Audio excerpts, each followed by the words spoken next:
Hello, everyone.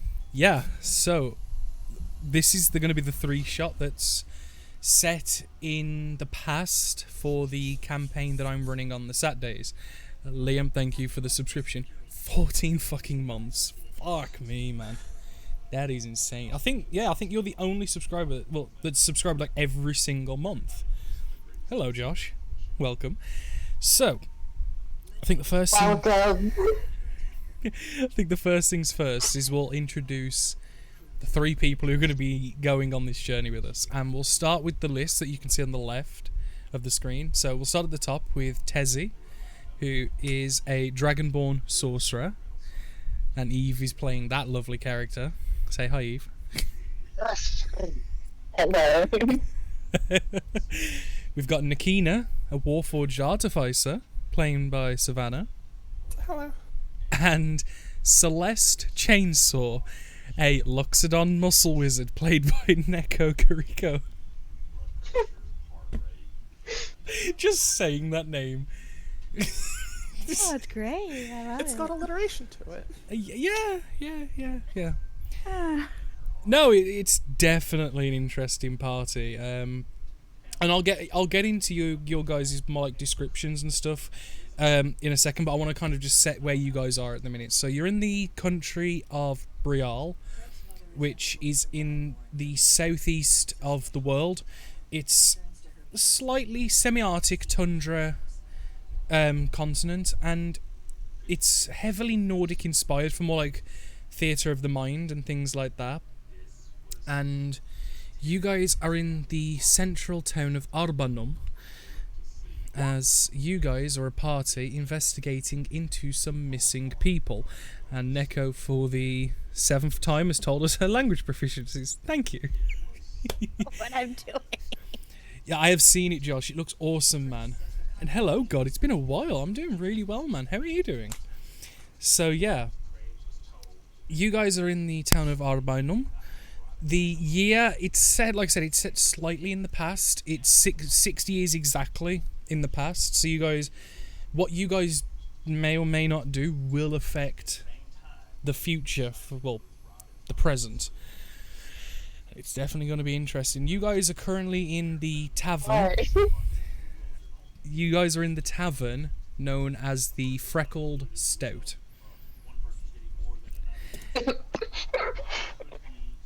What? I don't know, something about that name tickles my fancy in a way I was not expecting. Well, the Freckled Stout, if you're looking at the screen, is this building here, the red one.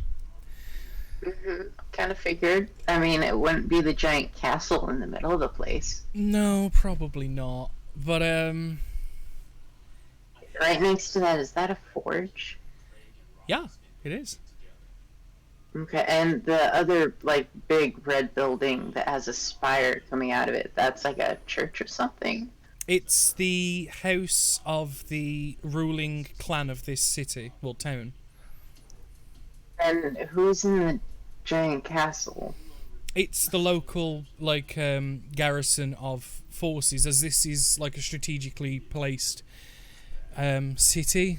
So they've garrisoned a lot of troops ready to maneuver where needed, sort of. And the area that looks like an encampment, that's just like a bazaar, a shop place? This? Yeah. If you click and hold, it'll ping so I can see. Yeah, that's a market district. Josh, I apologize. I can't do facts at the minute because I'm setting the scene and everything. I will get to those Okay, soon. that's my questions for now. The castle is just a communal toilet. Maybe. Maybe. Oh, where, just to start out with, are we already staying somewhere, or do we choose that as we're going? Well, as it stands, you guys are a party that have been working together on and off for a short period of time, and the way I'm going to set it is that you've came into town, and because you've expressed interest in helping locate the missing people that have been going out of Arbanum, they have offered you free lodging as well as access to any materials that you may deem necessary to complete the job while you're here. So essentially you'll have a free place to stay, so that's not an issue. What, please elaborate on any materials we might deem necessary being Like an just example, given to us. like an example would be if, and it's obviously to request within reason, but if you think that you're going to need a rope for whatever reason, you could ask that the local clan here supply you with some rope to be able to do whatever you need to do. Essentially, they're offering what resources they can to help ensure this job goes smoothly, but outside of the basic information, you guys have yet to figure anything out, because that's going to be what we're going to be doing today. You guys are going And to have they're desperate enough to hire a group like ours. Yep. They're really desperate. Okay. This will be interesting. It wasn't kind of like they hired you. It was, there was a request made for aid, and it wasn't the heroes they wanted, but it was the ones they got. Oof. You One guys last happen to be building nearby. question that- Yeah. One last building question. This place, if you can see, I'm clicking on it. No, you I got to don't click know. and hold. Okay. Okay, That yep. place. That's a church. Okay, so that is the church. That's the place that people don't want Tezzy to go to. Okay.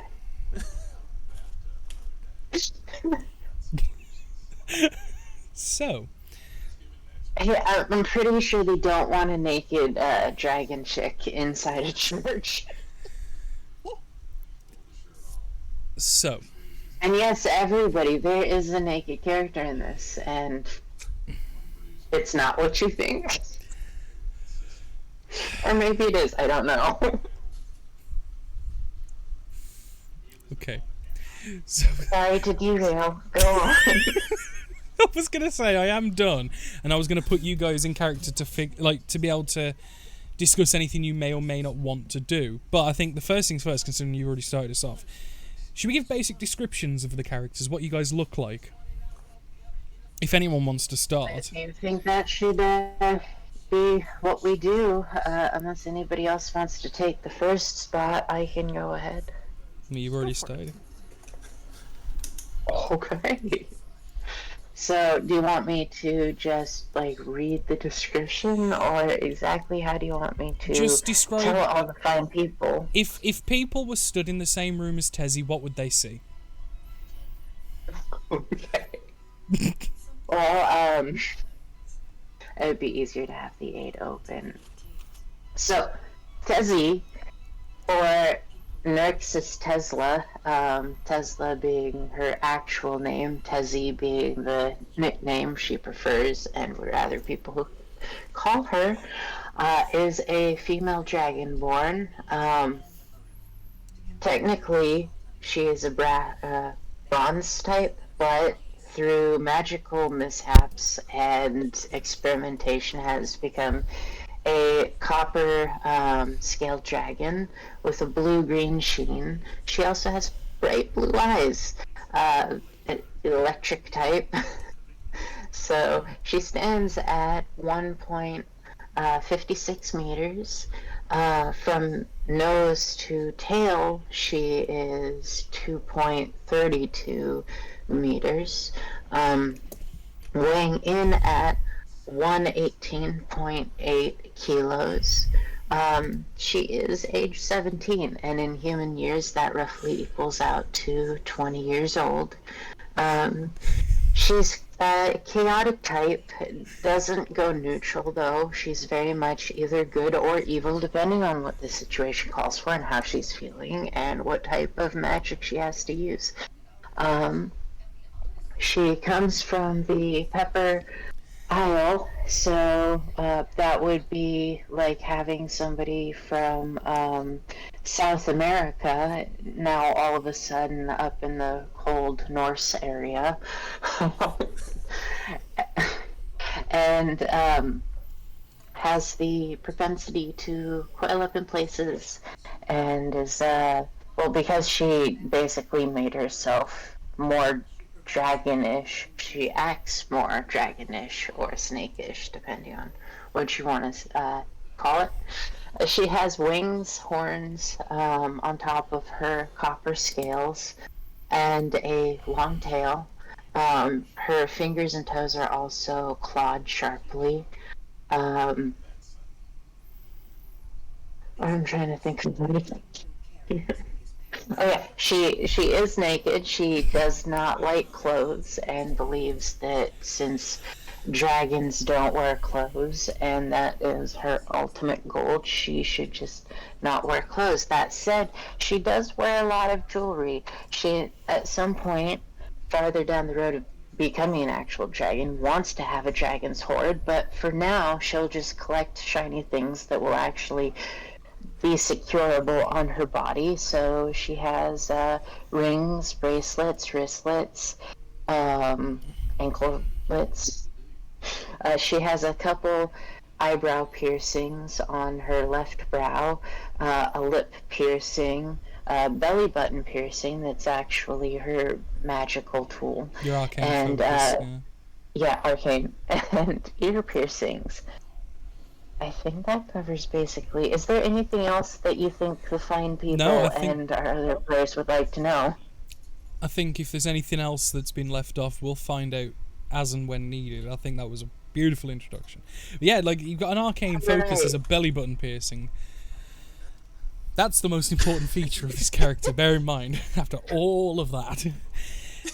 Well, I mean, you know, No, it's fine. a naked dragon lady with a bunch of body piercings, and one of those body piercings ends up being the arcane.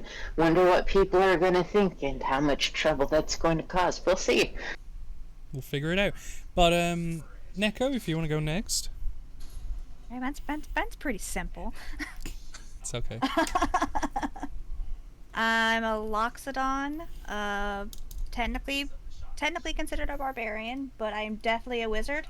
I found a book when I was working out one day, read it. I could totally do that. So now I'm a wizard. I pretty much just Loxodon. For those who don't know, Loxodon are elephant people. So, as I don't know if it's shown, but that is definitely what I totally look like when it's been chosen as my character token. I will pull it up. Yeah, that's totally what I look like. I love it. Except imagine a great X instead of a barbell. Hang on. Let me stretch. There we go. I go around, obviously casting my magic to take care of my enemies. And should anybody say I'm totally not a wizard, I'll just beat the crap out of them. I mean, And yeah, no, it's pretty simple. I just want to go around and prove that I am the greatest wizard to ever exist. yeah. And what There can I'll only do, be one, and I am the ultimate one. I'll pull up Tezzy's little character as well. Look at it. You're beautiful. That's just an example. I mean, that's she likes to curl, like coil up, and that would be an example of what she would look like just after her transformations while she was still a little bit younger, but you know, there you go. It's as close as I could find without making something. Yeah, without actually getting someone or you make something, yeah. Right, I think the last one to go then will be Savannah. Okay. So Nokina is a special, like, kind of prototype artifice or warforged, where she was designed as more of a social unit, and she has massive cognitive dissonance about the fact that she is a warforged. She's just convinced that oh, here, I'll just give you the actual image. Okay. From her perspective, she just is a person, despite the fact that she walks around with smaller dolls that she shares her spark with, and she has a larger, quote-unquote, older sister that is clearly a construct. Her actual identity is a bit more muddled visually, and she looks fairly humanoid aside from the very perfect, like, blemishless skin and hard porcelain, like, body. Otherwise, she appears and presents as fairly humanoid and is convinced that she's just a normal adventurer despite having memories of who knows how many years just stored in her brain. Okay. Is that it? And she, Oh, yeah. she typically wears fairly formal, fancy clothing, but generally gets by on her own just fine. Nice. But yeah. So, Oh, Quickly, one other thing to mention for all the lovely people interesting about Tizzy is she is basically a survivalist tank. I'm just mentioning that. Yeah, that is true. But yeah, with this interesting group, you all know each other. You have all worked together on multiple things, and this is kind of just like while you guys are in between major heroic feats, it's like, suppose we can do this bit of extra money, help some people, do some good, and you've wound your way up in the Freckled Stout in the town of Arbonum. You are working with shit, let me pull it up. It would be useful if I had the ruler. Tessie's gonna love your character because your character is so shiny. She's part of your dragon horde. You collected her Oh, at one point. God. And she's just along for the ride. She is stolen her. She just found this lifeless doll, turned it on, and she's just been dragging it around, thinking it's part of her horde. For her horde to be, I mean, she can't keep the doll on her body, but the doll can follow her, so that's good enough. Yeah. The ruling clan is the Mesa Frials, which I will put in the chat because I know that's a name.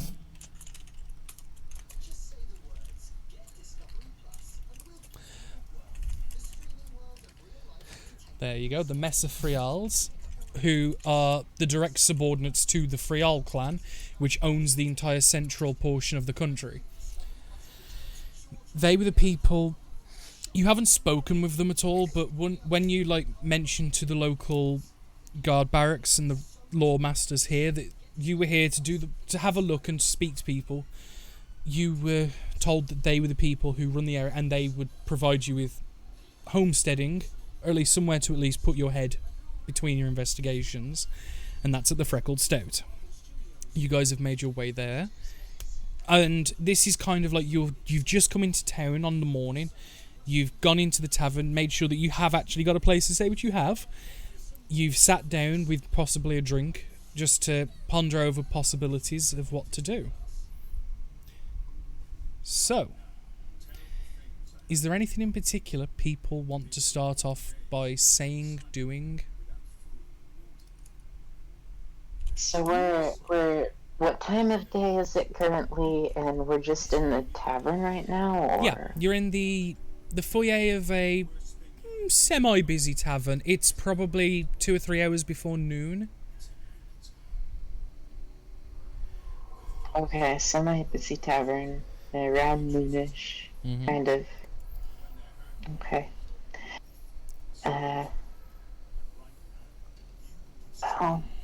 I'll let one of our others start, so there's something to play off. Or maybe you should set up the scene just a little bit more. Who else is in the bar? How busy is it? Okay. So as you take a look around, you notice that there's probably close to 24 people in here, not including the barman. Everyone here no one particularly stands out. They're fairly mundane, like peasantry workers and things like that. One thing that does catch your attention, though, is that about 3 or 4 minutes into you guys sitting down in this tavern, a small little creature comes onto your table and starts nosying around at the 3 of you, 4 of you technically, with the constructs. And it's a small, green-scaled, chubby-looking drake that climbs up onto the table. Well, let me mention that Tizzy would probably, or I should say is, curled up around the bottom of the table. And she's not too fond of sitting in chairs. Fair enough. But yeah, this small little drake comes up onto the table and just comes over, sniffs at the food and drinks that you've got on the table, and comes over and goes, "Hello." Nokina looks up from her empty glass that she's been miming drinking from. Yeah. and she just kind of tilts her head curiously at it before nudging at the dragon at her foot, or with her foot, like the dragon under the table. Yeah. Crouching tiger, hidden dragon. No, it's crouching elephant, hidden dragon. Desi perks up to being nudged and kind of gets up on all fours, so her head is just kind of above the surface of the table, looking probably from behind at said creature, just kind of get inching closer and closer and closer to the creature with her snoot. You're all new here. Where have you come from?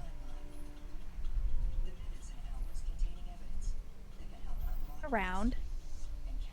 Nokina, the opposite of the vague helpful around, lists off their entire path history of the last 48 hours. Oh god. Of the exact route, the exact street, every single minute that they took to get here. Oh god. Desi at this point is just staring, and every now and then her tongue kind of flicks out and does that snaky flick thing before pulling back in, as at this point her snoot is basically inches away from the little creature. Which you do see, it's got like a yellow underbelly, but like green scales on the top, and it's got like these copper coloured slight wings. Like I said, it's fairly draconic in nature. It looks very similar to you, just on a very small fat scale. Okay, I should stop saying probably. she says to she speaks up. It's like, you killed a bunch of them hard. Can I follow? No. I like it here. She picks him up by the back of the neck and turns him around to face her and says, I did well. I just you. Can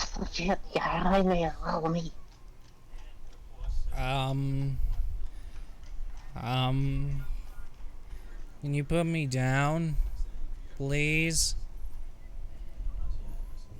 Puts him down, basically centimeters away from her snoot.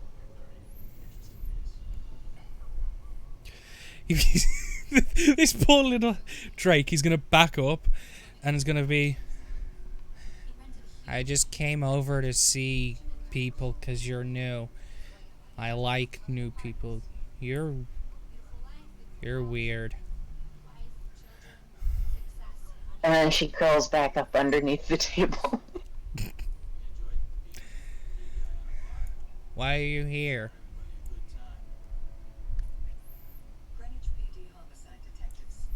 Nokina finally finishes rambling off the exact oh yeah, route I'd they imagine. took over the last I was gonna 48 say, hours in the background. I'd imagine, yeah, like it was perpetually going and going and Just going. over the entire conversation, she was just talking about streets and weather and footsteps. Yeah, she finally blinks for a moment, looks around, assuming everyone was paying full attention to her.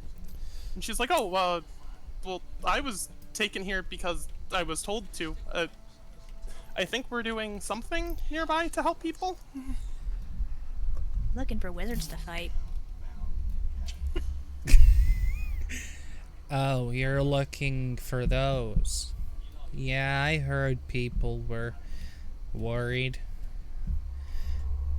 Wizards to fight. There's probably a few somewhere.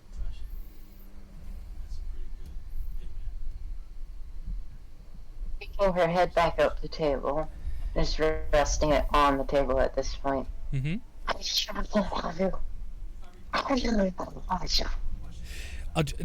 Eve, I'm really sorry, but it's hard to hear you when you're doing that voice. I know it's specifically hard. She can talk regularly, but she prefers to talk all dragony, I am struggling to because hear it's a lot easier for her to talk like that. However, for me, it's hard. So I'm really trying my best struggling. here. She's basically just asking him again if she can't have him. No. I live here with my dad. How's that? And he gestures with his nose towards the barkeep. And then What does the barkeep look like? middle-aged human, dark skin, no hair.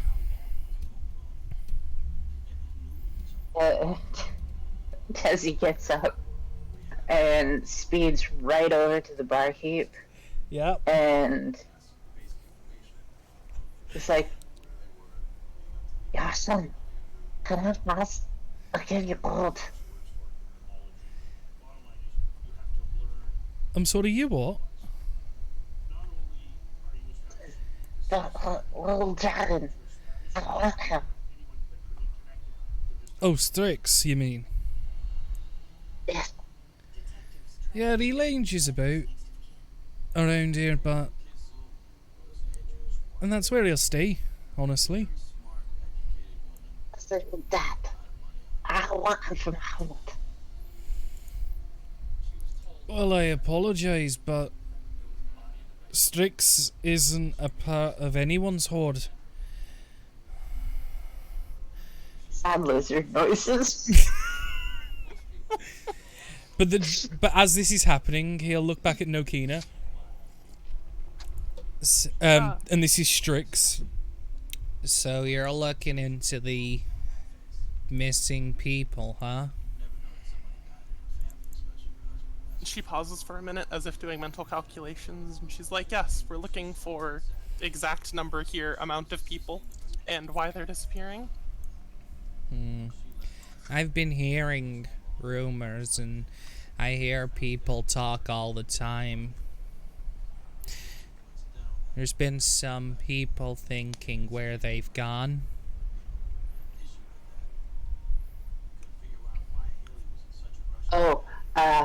Oh god. So Tessie's gonna race back over and to the table, and out of curiosity, let's see where are my spells. She no. is going to Oh no. let's see. Alter self, that can only be cast on me, right? Yeah. But polymorph can be cast on somebody else. Yeah.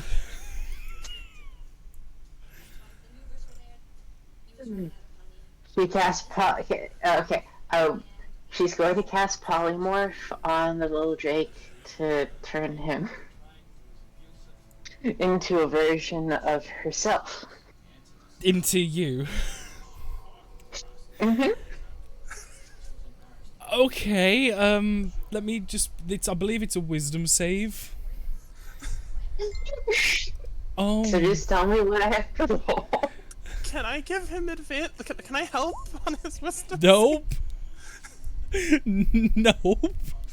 So yeah, I'm assuming you're casting it just at your base level. The 4th level. Well, and I should mention, she picks him up real quick before she casts it because, otherwise the table and everything would be Yeah. Okay, so yeah, he's got to make a wisdom saving throw. He has a +1. This tiny Drake has a +1. Yo. Rolls an... Oh, hang on. He may have saved it. Oh, the spell save DC was 70. Yeah, no, he saved it. So he manages to not be polymorphed as you attempt to polymorph him. And So failed attempt, or do I have to roll anything? no, it just fails.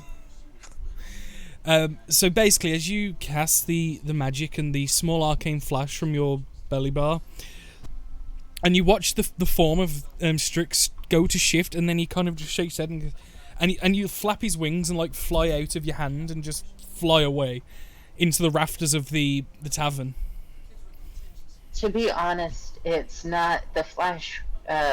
Would kind of emanate through her scales, across her arm and to him. Just aesthetically say it wouldn't just be like this ball of flash from her belly button. She's always flashing people if you think about it. Yeah, that is true. So yeah, So it doesn't work. He So- gets annoyed I like it, and Koji. flies off into the rafters. yeah. So Celeste and Nokina, you both watch as Tezzy picks up the drake, the small alehouse drake, attempts to polymorph it, and it gets pissy and flies into the rafters. And you can see it is actively hiding behind one of the beams, like sneering towards Tezzy. So over at the other two, he'd be useful sometime. I knows.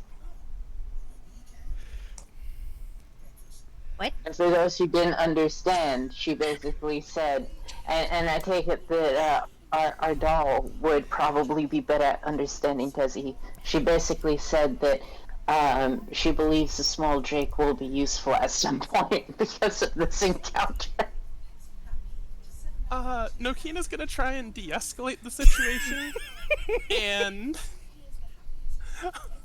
she's gonna pull out a small gemstone that she's been hiding from the hoarding dragon, Yeah. and she's going to use her homunculus servant infusion to turn it into a small dragon and hand that to her instead. Okay. She's just like, here you go. I got you a drake. It's okay. Don't worry. I got you a drake. Here you go. She's very, very happy at this and picks it up and pets it and does the equivalent to dragon purring. Yeah, so you successfully defuse Tezzy from the poor Strix, who's now hiding in the rafters, who was quite content and lazily lounging around talking to you guys, is now hiding.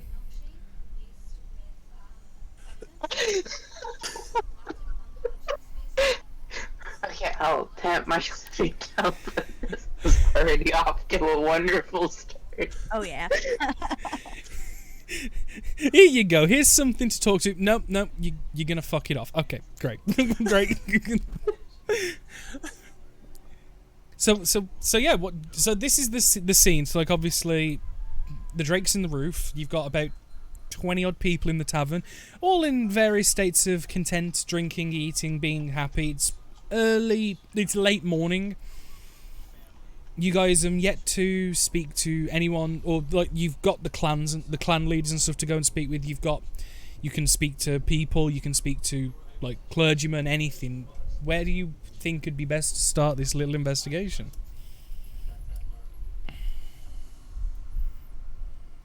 Celeste wants to get up and go get a drink. You have one. I want another one. Oh, you want Just gonna another one? down Okay. it and go get another one. Okay. So yeah, you head up to the bar and the barkeep goes, "Alright, another one, hey?" I think I'm gonna need one with these people. Well, your scaled friend certainly is interesting, I'll tell you that. And he's saying this as he's like pulling the tap on the one keg and filling up the small mug that you've got. Definitely not a boring day with them. Yeah, what brings you to Roundery anyway? Well, we're looking for missing people, and also I wish to fight more wizards to prove I am the best. Well, you can certainly always do with a few more people wanting to fight wizards. That's all I can say to that. If you're looking for the missing people, I don't know actually. I know a few of them have been disappearing because, and you notice that he fills the one cup and gives you that, and then but you see him automatically filling another because you only asked for once, but like free beer, like whatever. Yeah, apparently been disappearing overnight. Like some people have been. Like with their wives and their husbands and things, like they'll wake up and their partners are gone and all that. It's a bit fucking weird if you ask me. Here, if you're gonna be fighting wizards, take this one as well. On me. And he'll pass you a second beer. Thanks. I'm just gonna bring him over to the table and start taking sips at.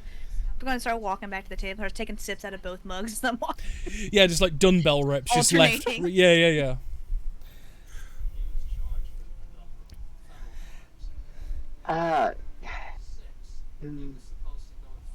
Yes. I'm trying to gauge whether right now would be a good time to cast True Seeing just to see what Tezzy can see about all the people in here. But before I do that, is there anybody who kind of sticks out, whether it be because they're like super sketch looking or kind of rich or royalish looking. Okay, that would be a perception check. So you're going to make the first roll of the 3-shot. Well, outside of my outside of my wisdom save, this is so on your character sheet. Just click the word perception. Okay, I have to go over here for that. And where's perception? It's on the skills on the left. Yeah, I know. I'm looking and there it is. Okay, Yeah. I clicked it. Okay.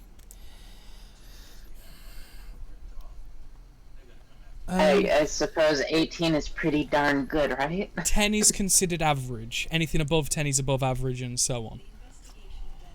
Oh, that's really good. You actually do notice that there is someone sat about middle of the table, not middle of the middle of the room. He's wearing like dark greens and browns, like a large overrobe, and you can see that there are some weaponry on the back, like a short bow as well as a couple of short swords. Looks to be a tracker hunter of some description. With that perception, you also notice that there is a couple of raucous guards in the place, maybe on break or so, being a bit loud, having drinks.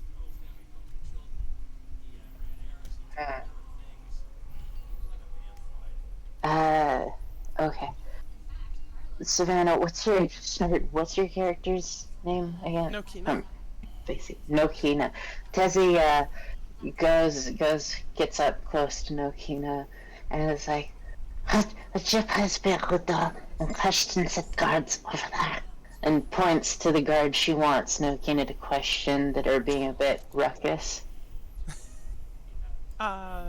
She gives a small nod, just kind of processing the order and following it to the T and just walking straight up to the garden. Yeah, and as you... Okay. As a quick thing before that continues, as she walks up to the guard, Tezzy kind of slinkily strolls over to the guy who looks like a hunter or whatever, and just sits down at his table staring at him. But back to Nokia and that interaction. Nokia. Okay, with Nokia. So we'll start with that one. So yeah, you. I said her name is the name of a cell phone company, by the way. Yeah, I know. There's an N in there, but yes. I don't think Tezzy cares at this point. I know. Tezzy is Tezzy. Ignore that. Okay. So yeah, Nokina approaches the table, and there's currently just 2 guards, and they're currently having a drink. And you can hear, and like one of them like bursts out into laughter, and then as you walk over, you hear one of them going, "And then the cheeky fucker tries to punch me. So you know what I did? Beat the shit out of him. The man couldn't eat solid food for a week." And then they kind of like the one kind of half watching goes, "Can we help you?" The small girl gives no actual notice to the previous conversation they were having. Yeah.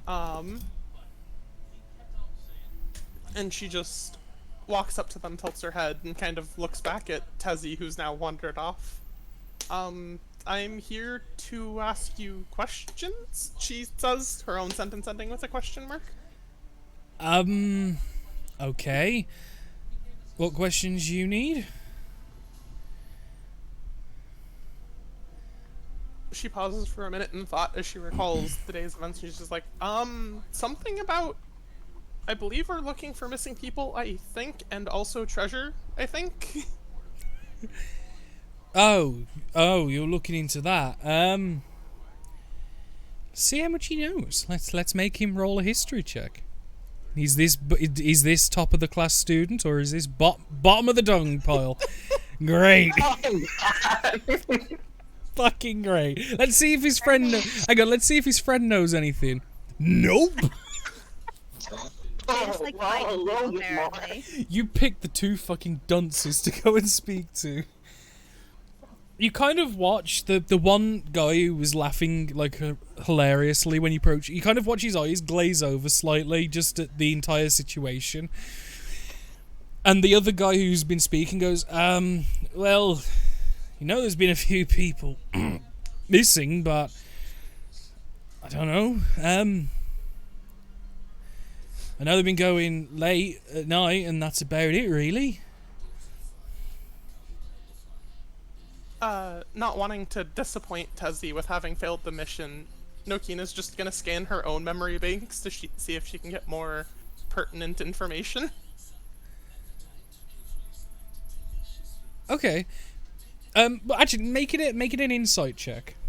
Yeah. Bloop. Same roll. Would you like any other 16s? Nice. Nice. Because I'm making it insight because you're trying Yeah. your hardest to process what very little information you've been given. You pick up on the fact that he says they seem to be disappearing late at night, and maybe there's a something to do with that's causing something, or whatever's causing it does it at night or something.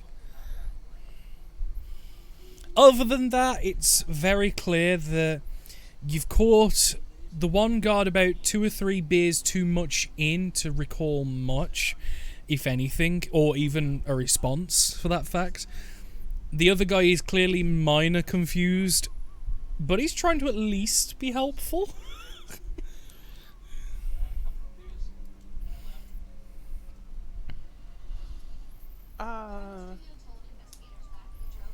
She's gonna shuffle about in her dress's pockets for a second and pull out 1 gold piece for each of the guards, which to adventurers is usually nothing, but you know, to common people is... A lot.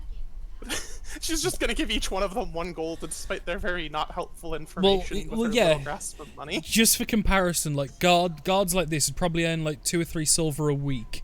You've just given them about 5 weeks worth of wages in one moment. She thanks them for their help, and then just kind of reports back to Tezzy.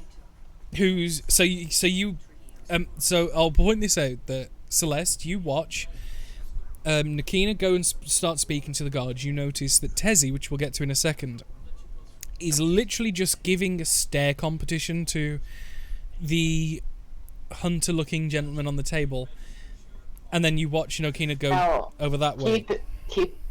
Keep in mind, Tezzy, as she stares, doing her little snake flicking tongue thing, is not blinking and does notice, is quite aware of things for being as aloof as she can be. When Nokia starts coming her way, just kind of puts her hand up, indicating it's not time to come over to her. Okay, so you stop Nokina coming over. Basically. Yeah, but yeah, so I'm just pointing this out. So if you do wish to do anything, Neko, as Celeste, you may. But no, so like you sit down and you notice that this it's a woman that you sit opposite across has got slight As a woman hunter. yeah slight A lot of girls in this, nice. slightly elven features, but not fully so. So you'd probably have assumed a half elf, which you have seen before. She's got like really. How tall is she approximately? I don't know freedom units, but it's in my numbers. It's about 5'4", which is not much. Like about an inch taller than Tezzy. You don't have to use freedom units. I'm getting a little bit more used to meters and Yeah. shit. So she's 5 foot what? 4. 5'4". Okay, so she is like 5 or so inches shorter than Tezzy, and so Tezzy is just kind of like, instead of sitting at a chair, she's just doing a wall crouch, but instead of wall, she's using her tail as a balance, and is acting as if she's just sitting at the table with her elbows there staring at the one lady hunter. Yeah. And she's kind of, because she's a little bit taller, she's kind of staring down. Yeah, The and lady. you'll notice she's got fair skin, but it's slightly like, I wouldn't say grubby, but worn, weathered. She's got pale skin, really dark brown hair with like tinges of like a lighter brown mixed in. And before you approach, she was currently eating like small portions of meat and things and just breaking it apart, and kind of just looks up at you curiously as you approach and then kind of stare. She ignores it at first, but like you kind of see her half looking at you at the corner of her eye and then looks up at you and goes, What? What do you want? Tessie's just like, Tessie. What's her name?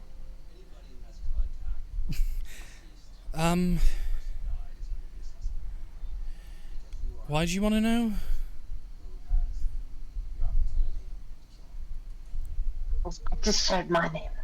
Unable to verify Boxerman's alibi. Detectives dig into his Viora. with the kisses. So, I'll put. Hunt? Say that again, Eve. Tessie is curious and leans in a little bit and is like, huh, so you hunt? Basically asking if she hunts. I do. Me too. Fun. Eve, I can't understand Tessie. I'm sorry. Okay, I will add a little bit afterwards. She's Please. basically saying she does too, and she finds it very fun. All right. Well, where's your weapons then? A bizarre room surfaces. Where's your bait? She holds up. She holds up her hands.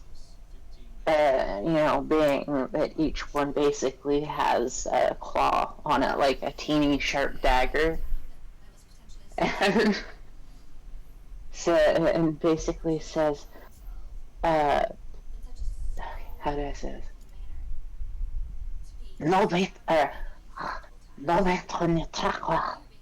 Basically saying when you don't need bait when you track really good. Right. Well, you still need bait if you wish to hunt efficiently. Otherwise, you're going to be searching a lot.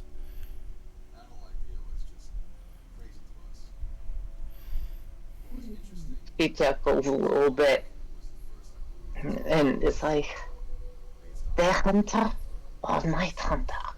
Basically asking if the chick hunts during the day or the night. I do both. I switch between because at least we can get different kinds of foods here. She then says, sorry, I need to do this voice a little bit better and not like start doing the whole Stitch thing. Yeah, I can hear the Stitch coming out a little bit. Tessa finds it isn't. Now I say not to do that. I slip further into it. Okay, water, real quick, water. Sorry. Yep.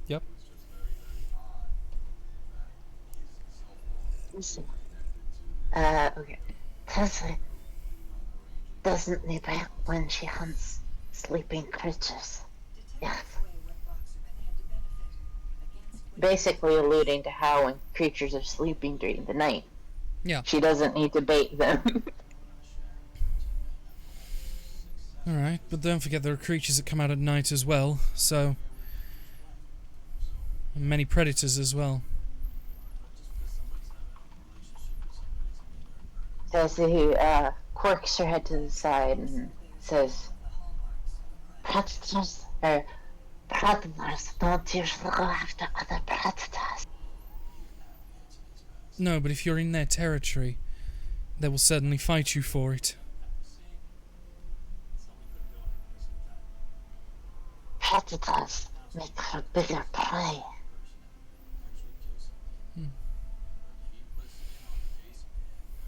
Because he gives no fucks. Well, good luck with that. I certainly can't expect you to live long with that sort of attitude. There's many a dangerous creatures around here. I've seen things that would shred men alive. In armour. Someone like you would have an easier time. As he looks down at the upper arm, one of her upper arms, and takes her other arm and kind of taps with a claw against her scales, and just kind of indicating she doesn't really have much to worry about, even if they are absolutely horrible. Then looking back up at the oh god, what's her name again? Nokina? Or are you on about Celeste? No, the girl I'm talking to right now. Oh, Viora. Viora? Viora. Okay, it's right there. Okay. Then I didn't need to ask that question. She then asks Viora, so, why are you here? I live here. I hunt. Most of the food that people here eat is through either me or some of the other hunters around here.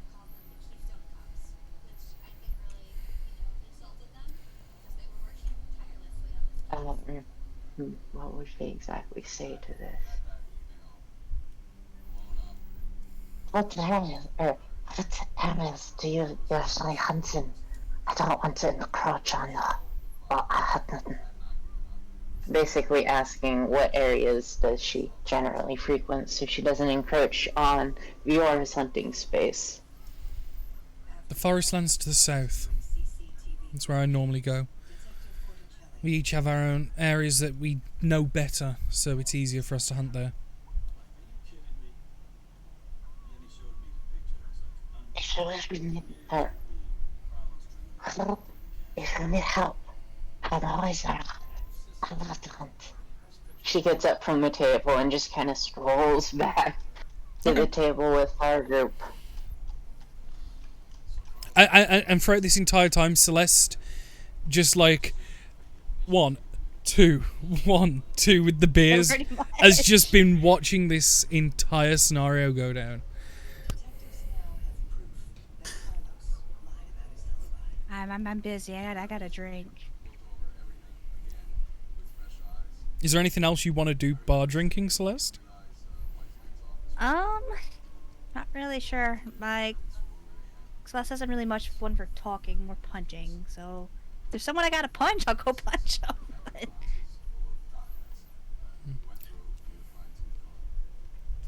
It's not long after Tezzy, when you walk away from the table, where Viora was, you see her kind of wipe her mouth, put a few coins on the table, and leave in like a fast-paced motion, and you'll see her just kind of just have hand on the shaft of her bow ready as she leaves.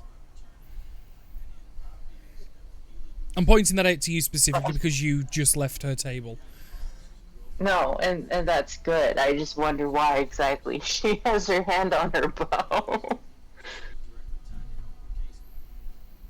It's because it's on her back and she's like holding the bottom of it, almost half holding it / ready to grab it as needed or something. I know. Makes me wonder, or well, makes Tezzy wonder, it's all. Yeah? No, Kina, you Yeah, eventually... Tezzy. Now you're stopped from being blocked from approaching Tezzy, you reapproach. Well, no, he was always free to go back to the table. Yeah, but she's a little on the literal side, so when you told her to stop, she just kind of stood there frozen waiting for new orders.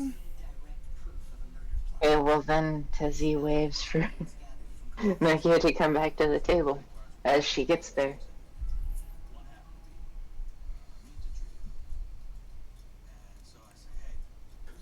Yeah, she just makes her way back over and she sits back down, relaying the very useful information that she definitely got from the guards and not realized herself.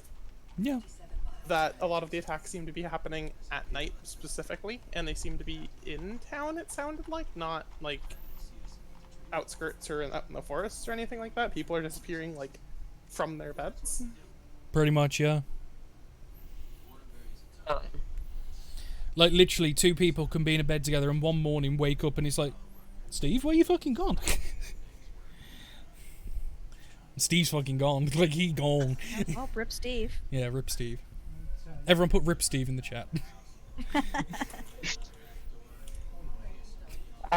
So how much time in the day do you think at this point has passed? Like an About- hour, more than an hour, Like 10 minutes. 10 minutes. Okay, so it's well, no, it has to have been longer than 10 minutes. We should at least say 20. It's been about 10-ish minutes. Like, between, like, literally everything's happened fairly quickly. Between you attacking Okay, the you're Drake, the DM, so between you attacking the 10 Drake, minutes. going pestering the locals, and then returning to the table.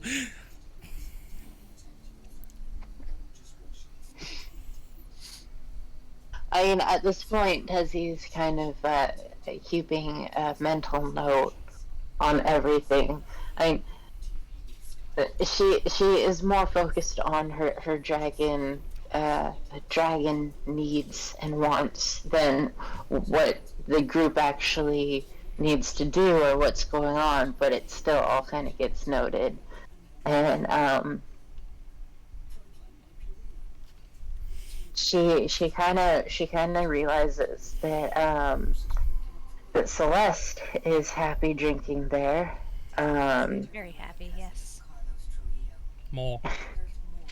More booze.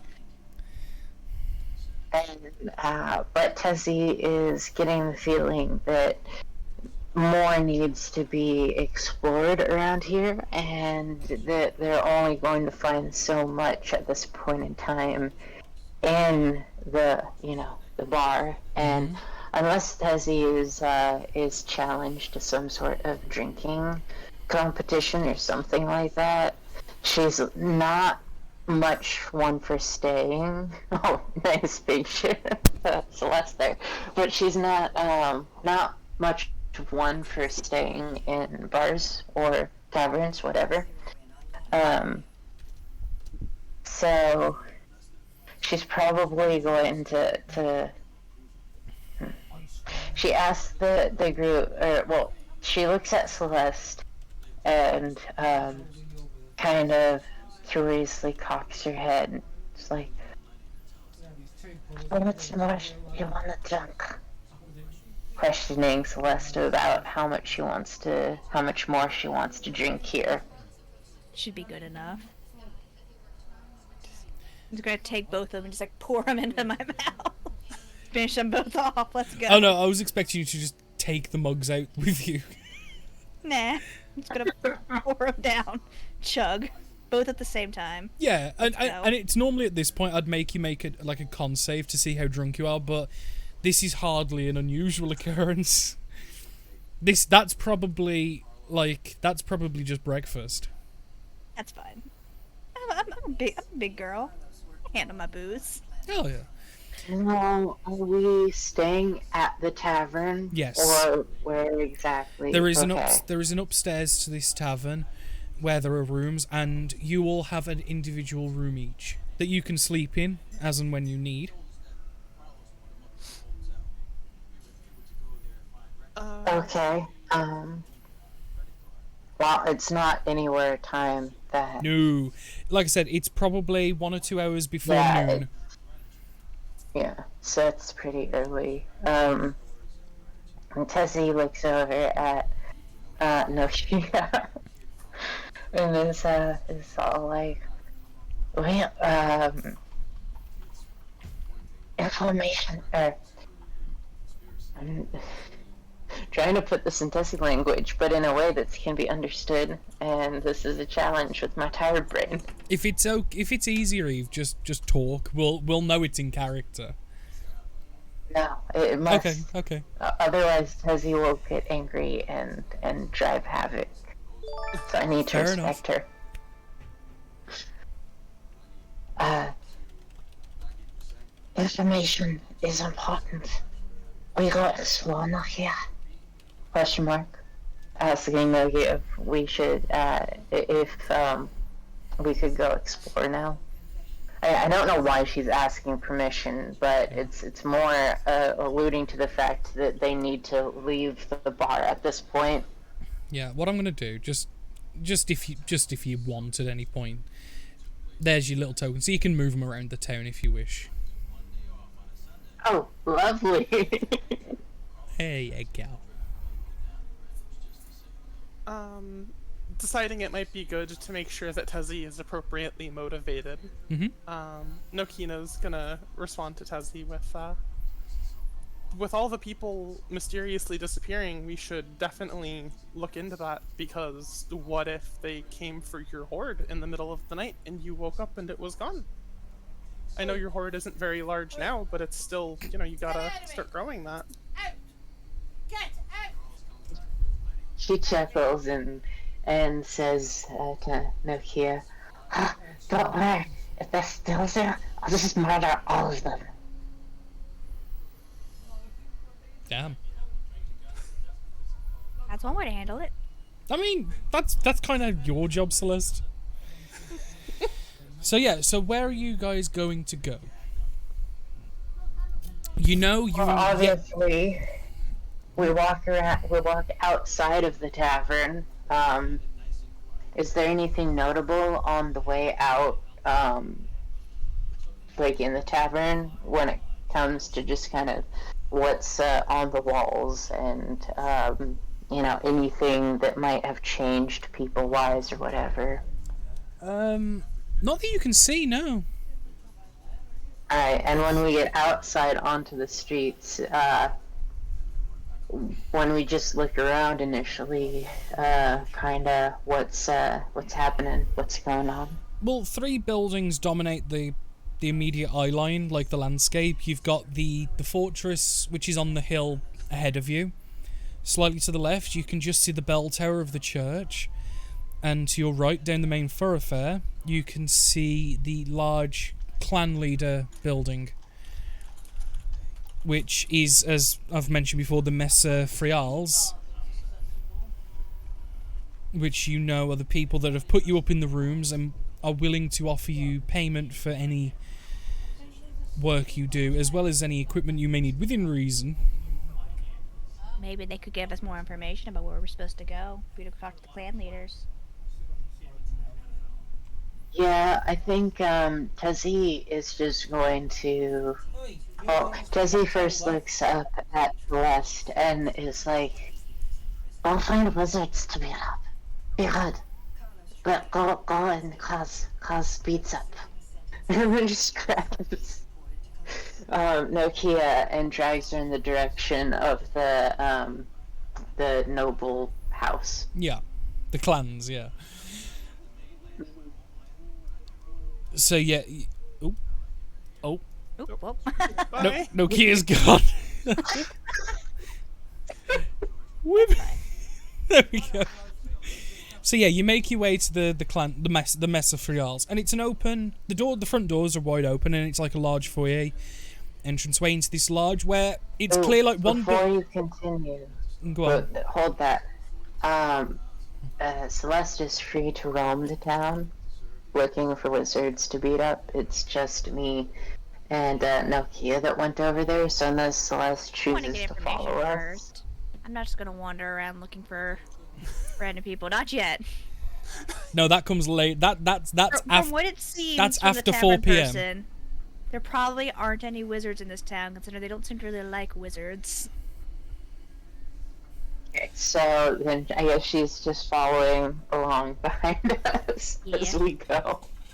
Okay, continue with what's in there and what's Yeah. the Well, starting it's a point large wooden and stone structure, and you can clearly see where multiple extensions have been made, but different materials were available at the time, and it's created this large, very unique mishmash of buildings. The front door's open, that opens to a large, like, lobby area with tables and chairs, and like there's a large fire pit in the center. and it's very open.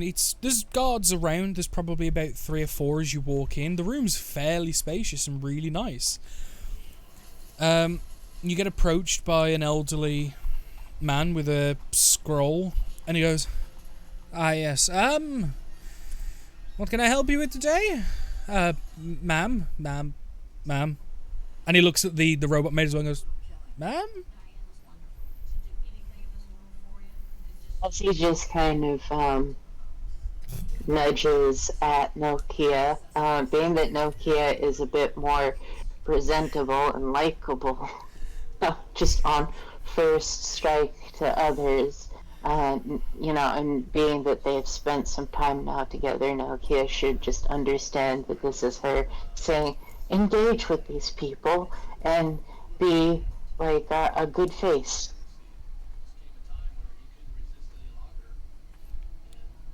At the prompting, she's gonna step forward and immediately begin just casually exchanging pleasantries and sort of announcing the group. Like, ah, yes, this is our group, and she kind of shoos her maid to wait outside. Okay. The maid does that, so... Yeah. She just waits right out the front door, just kind of standing there stoically, like the guards. Mm-hmm.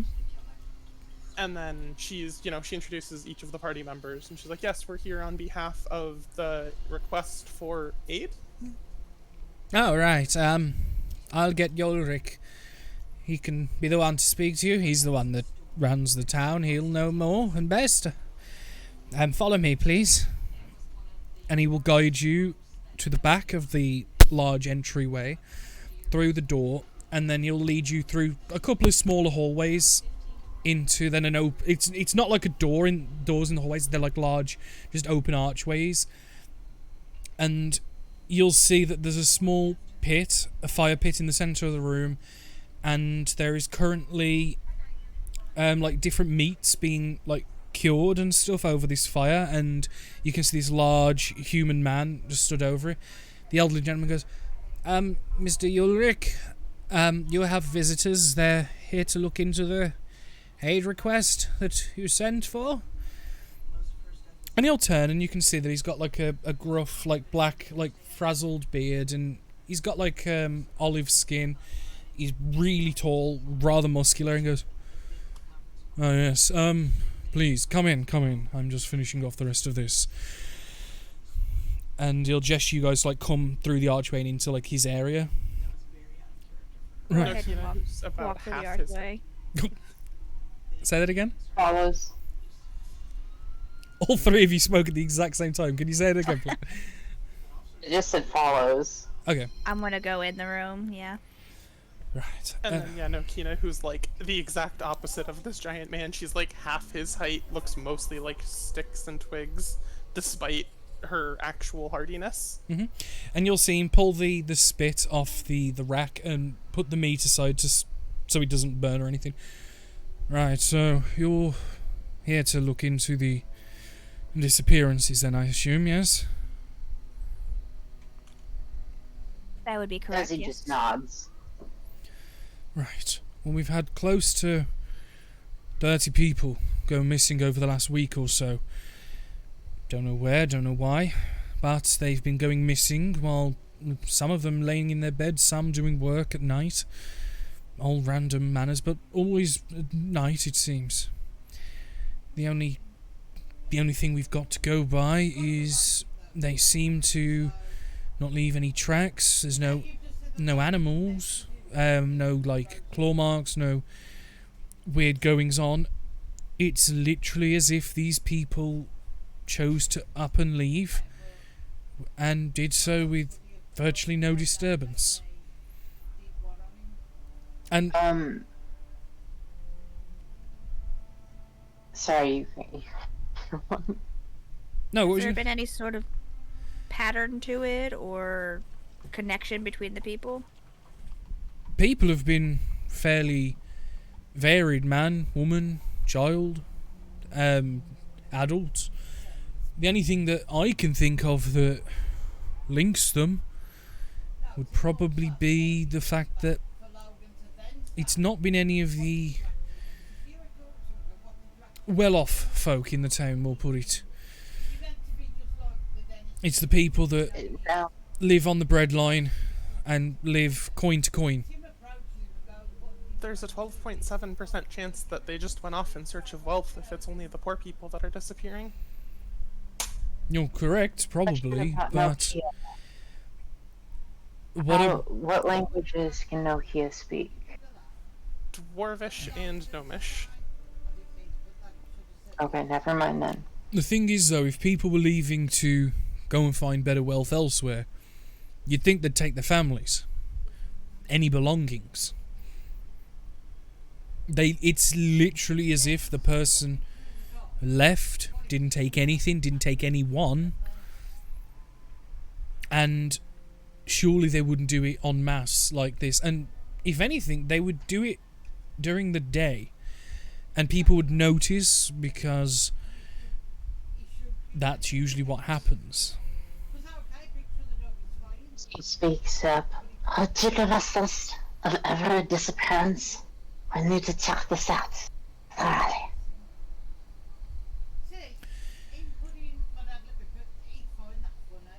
I mean, one of the things that does, and he kind of, like, as he's, you know when you start talking someone over and, like, things, like, different things crop up, and you kind of see Nokina, Tezzy, and Celeste, you'll notice that, like, different things, it's like, oh shit, yeah, and he keeps coming up with different little small facts, and there is possibly a Tabaxi missing map, you never know.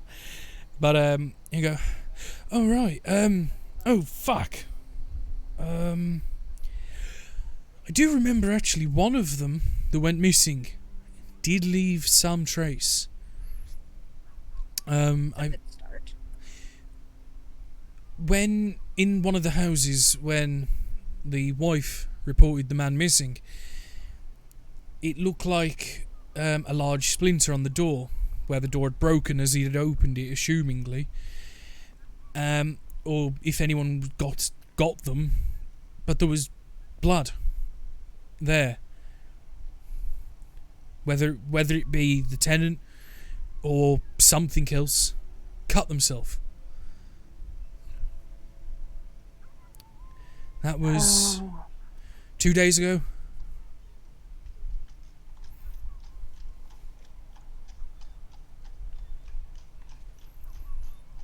If you need, I Typically, can if tell someone you. is ups and leave, they would just like bleed on their doorway.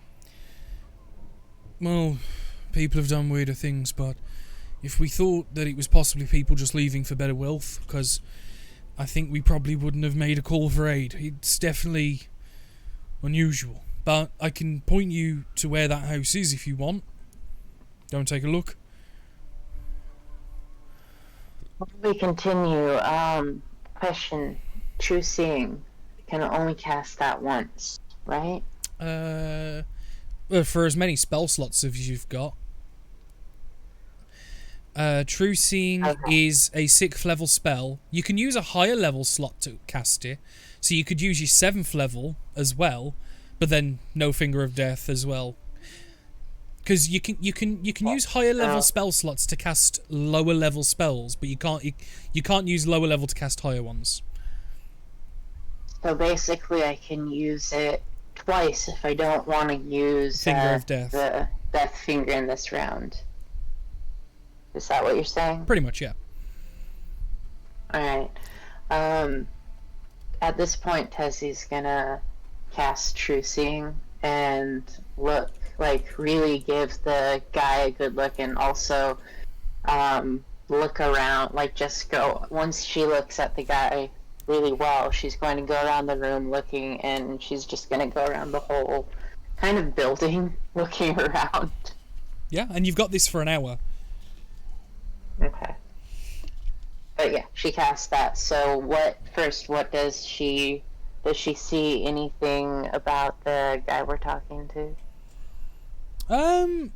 You actually notice that there is a slight not about him, but like behind him on the bookshelf. You notice that what you saw before casting the spell was actually not. It's an illusion, and with True Seeing, you're able to see through the illusion. What you see is a row of books. you actually see stowed a sword on the shelf. So it's disguised to make it look like it's a book full of books, whereas instead you can see a number of smaller arms and weapons. Along with that, you do see a small chest on the same shelf as the sword. Alright, now she's just gonna go around the entire building. And I don't know if anybody's going to stop her, question her. That's your job, D-End Master. But, she's just gonna see what else she can see in the building. And if there's anything weird about people that, comes out because of this spell. Yeah. So, yeah, you're not really impeded or stopped doing it. You are given an odd look or two as you're just kind of like patrolling the halls. You do notice there's a large quantity of like blue spectral entities that float, as given part with true sight as well, and the true seeing spell. You're able to see into the ethereal plane, and you see small creatures that occupy the ethereal plane bleeding to your eyesight, and you see these small creatures like in amorphous blobs almost, just kind of floating and bouncing around. You don't notice anything that sticks out as strange. No other illusions, no like secret doors or anything like that. You do actually notice one guard who has, again, you see through like a small amount of illusion magic, and you see that it's a copper ring on his hand, but obviously you can see the illusion on top is like this larger, thick golden ring. So it's being disguised as a ring that's much more expensive than it is. So it has a crappy ring that's disguised as an expensive ring. Yeah. And Okay, obviously what we saw in the room with the clan leader. So she's seeing spectral entities. She's seeing a ring that's disguised as a much nicer ring. And when she was in the room with the clan leader, she saw a bookshelf that was actually weapons. Yeah, it was disguised as like tons of books, like a full row, whereas instead it was actually a shelf with a sword and some smaller weapons like daggers and things, and a small metal box. Okay. Alright, well, I figure with him in there, there's not much more that can be done about those things, even though she's fairly certain that there's probably treasure in that chest, and she wants the chest.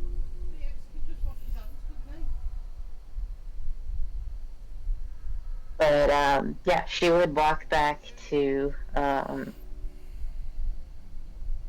she'd walk back to the group, and, there any more talking going on there, or... Well, so as Tezzy's doing this, is there any other things you wish to query, Nokina or Celeste, with this Yolric? And I'd like to know the location of the House with the Blood. That seems to be our best lead. Yeah. Right. If you go to the southern part of the town by the church, as you're looking from the front doors, and he'll go through the motions of explaining which house it is, and I will just quickly scribble on the map for you in a nice ominous red. There you go. It's a 6, because that was what the scribble made. Cool. Okay. Yeah, so, like I said, probably be a little sensitive with the lady. She's a bit hurt still about it. She's worried, obviously. The plan is, if you can find where these people have gone, bring them back. If worst has come to worst, still bring them back if they're no longer with us, because I think at least then that'll bring a bit of closure to some of the people, knowing at least what happened to their loved ones.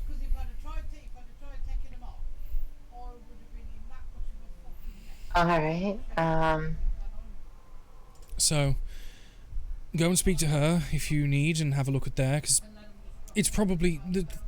The painful thing is, a lot of these people, like I said, it's been carefully done to leave almost no trace. This is about the only thing we've had. And I nearly forgot about it myself until just.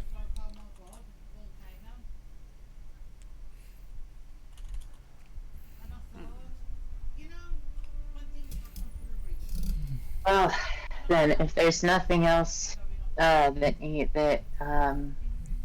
of our fine members want to say beyond this, Tezzy is satisfied with what she's seen, and while the trucing is in effect, I think we should go and look at that one house. Maybe there's something there that she can suss out. So she just kind of nobody else has anything to say, yeah? Be a good idea. All Yeah, right. we should definitely investigate the house. So she just kind of grabs Nuki and drags Nuki out and points You that out. bully this poor fucking construct. He's just dragged pillar to post. Well, she is an important piece of treasure, and Tessie's not going to let her Aw. get too far away. Aw, you're treasured. With, of course, the irony that she would walk willingly if she weren't being dragged, but she's also just indifferent to being dragged. Yeah, like, if it was anyone else, they'd call it kidnap.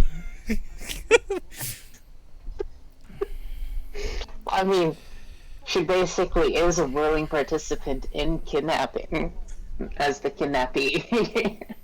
So then it's no longer kidnap. But yeah, you guys make your way. From her Fine. perspective, she's just a normal adventurer, and this is just apparently what adventurers do. Yeah, yeah. Oh, This is so just normal. we're gonna head out and walk in that direction. Is there anything from where we're going to where we've been that I noticed with trucing or just in a general sense? And do you want me to roll like insight or something? It'd be a perception check, please. Okay, I will give it here and roll perception. Alright, where's my perception? There is my perception. And I do not performance perception. It does roll. Oh god. That's unlucky. Wait, but luck. I have luck. Are you going to use I a can luck re-roll point? it once, can't I? Are you using a Yes. luck? Okay, use a luck point. Nice. So I... Lucky feet, man. Oh. Oh, that's so Nice, much better. nice use. I need to roll.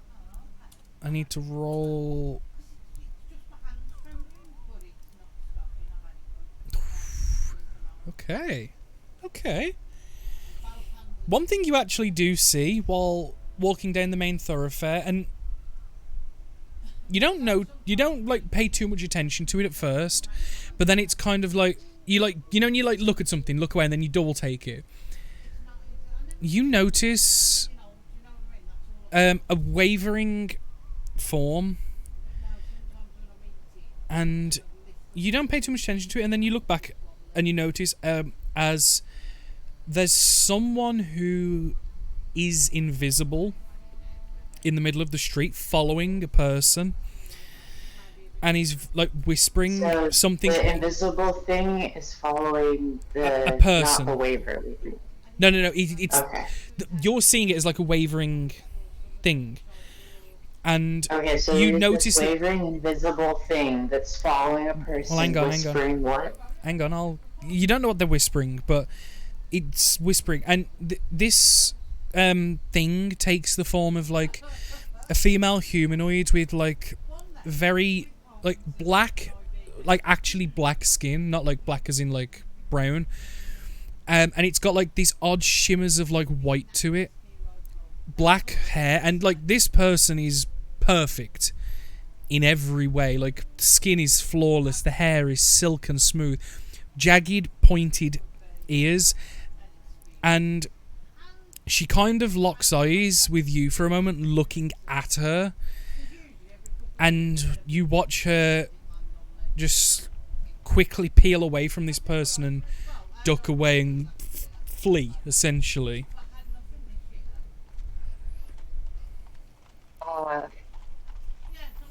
Well, Tezzy, I mean, True, Simon. Tezzy would have had Nokia go up to the person and just check on them, but seeing as Tezzy was noticing whatever this was, they just keep walking in the direction of the building. But before they walk completely past the person, she nudges Noki and says, take note of that person. And then continues to walk. She's gonna study them as best she can with her keen mind. Yeah, it looks to be probably like a teenager, female, black hair, fairly average frame and build, in simple commoner's clothes, and she was carrying like a small basket with like a bushel of apples in. Oh, How good is your construct's construct at being kind of stealthish? Not. Not. It Okay, is never a big, mind. clunky, metallic-y, like, it is the prototype of her, so it's a lot more I think the stealth. rugged and... I think without being too silly, I think the stealthiest person's the elephant. Yeah. Oh goodness. I legit think that you have the best ability to stealth, despite being the biggest. That's concerning. Well, I mean, I've got 2 to stealth because I'm not trained in it, and the have a companion +1. has Oh, okay. 1. Yeah, so I'm not the best. I mean, if ordered, she'll still make the attempt. She just doesn't understand that she's bad at it. so basically, the stealthiest person is the person I'm not allowing to be stealthy. Or well, I guess Tezzy's not allowing. But yeah, you take in the features, and like you're confident that with your adaptability to recall information, that you could probably point and find this woman again if you needed to. Granted, that's unless You she said doesn't. they're carrying a thing of apples. Yeah, she was carrying a Yeah. bushel of apples. Yeah. And I'm guessing she's going in the direction of the marketplace. She was going to the north here, up this way. You obviously, this was in passing, and as you've walked past, like, other people have then gone in between, and you've lost sight of her. Right. Well, when we had walked out of the building we were in, did we see, like, around that square? Did we see any, like, carts of food or whatever set up? Yeah, there is a number of market vendors trying to sell various wares, be it, and it's not just restricted to where I've put the little market stores on the map, but down the main thoroughfare there are small like general stores, different blacksmiths and Fletchers and stuff. There are people trying to sell berries, apples, different other fruits and vegetables, even some basic materials like fabrics and things like that. Right. I'm guessing. Okay. Tezzy kind of stops real quick, and puts Nokia,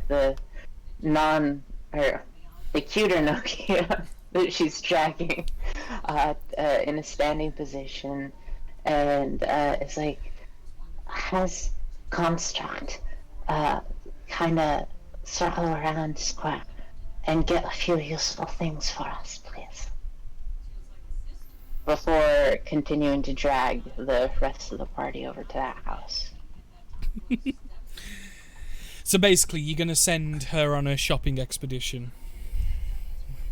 Yeah, just kind of in that general area, figuring that if anything really weird were to happen, her construct would at least notice something. Okay. Are you sending her, or are you having her send her constructs? Oh god. For clarity. I'm having her send her construct to do that because she's treasure and her construct is not as much treasure. Okay. Just making I sure. know that's horrible, but that's Tezzy. Okay. So you all make your way eventually to the house with construct there. And you can see that there is no front door on this house. Are things over there? Yeah. Whee! There you go. You notice that there's no front Okay. door. There is a singular guard just kind of stood in the vicinity, just keeping an eye because of the lack of a door. And there is a small bit of candlelight coming from inside.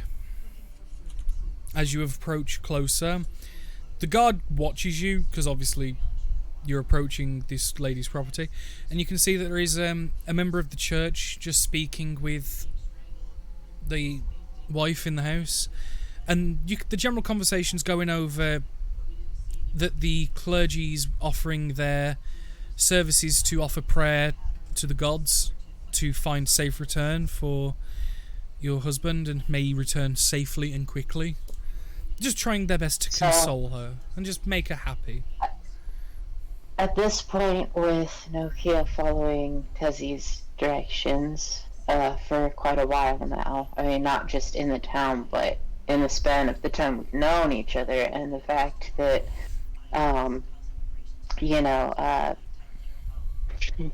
Miss Elephant Lady starts with an S. Sylvia? Something? Celeste. Celeste. There you go. Sorry, my brain is all over the place. Yes. But seeing as Celeste is just kind of following too, her propensity for wanting to control things is only growing as the lizardy dragon chick she is. And looks over at Celeste and is like, "Please, stand next to God. Talk, if you may." As she drags Nokia into the house, sets Nokia up next to the priest, and is like, "Please, talk to people." And just starts to, after that, Tezzy just starts to look around the house with her true sight. Okay. Do you want me to roll another perception, or can the perception I just rolled still be in effect? No. Please make another one. But as you guys enter the property, the priest kind of just taps the lady on the hand and just goes, Yes. and we'll just go, Oh. "Well, it seems you have guests, but please, do not worry too much. We will make our prayers to Helm, and may you come back safely and quickly. So, please do not worry." I'm using. Sorry to cut you off. Just second luck point using that. Okay. I'll save one for when it's needed. Oh, Nice. Alright. Nice. okay, the last one I'm really saving, so hopefully I don't need it again. But So, you know, there we go. shoot Now I'm off looking the line. around the house and the people with this really high-powered sight spell, Yeah, shooting spell. Sorry. I'll get to you in a moment. I'm gonna do the Celeste and Nokina talking with the, because the priest stands up and like gives a bow gesture to both of you, and Tezzy's like sniffing around, and the lady just kind of hello. Apologies, I've not been myself recently. Can I help you? Does Celeste want to take point on this one, or does she want me to? We're here to, I mean, not very elegant about this, but we're here to look into the missing people. Remember you're standing next out to the guard. No, he's I? the only one who's inside the house with me because that's Remember, Tezzy ordered you to stand out next to the guard and to talk to him if you Oh. want. I thought she was coming inside. I thought you would. Oh, it You does. should listen to me a little closer, please. Okay. I mean, it's whatever she wanted to do as well. I don't want to talk to people. I'm just gonna go in and look for the blood spot on the door. That's what Celeste is gonna do. Yeah, which is easy Ignore- enough. You can. Ignore everyone. Go for blood. Well, what it is on the door, it's the front door you walked in, because Okay. where one of the two hinges were, you can see where there's a large bit of wood it's been broken off because it was dangerous, but you can kind of see on the door frame itself where there's like the wood stained a little darker, where there's been some blood that's been there and then has dried into the wood. I'm going to, as weird as it is, smell it to see if it smells like weird. I'm tempted. I don't know. Would that be make a medicine or a nature check? Your call. Different DCs depending on how you go about it. Oh, we'll go nature, I guess. Sure.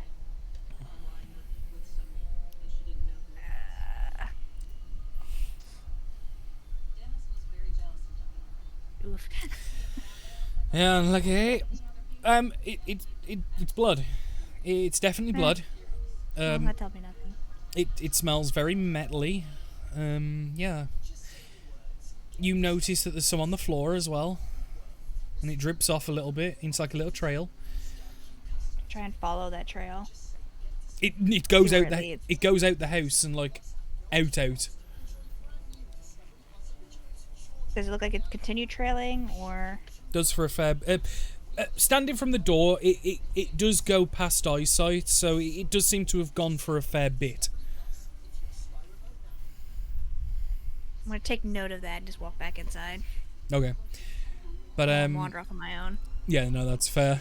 But no, the lady like kind of just like sniffles a little bit and just looks up at you both and goes, why, who are you people?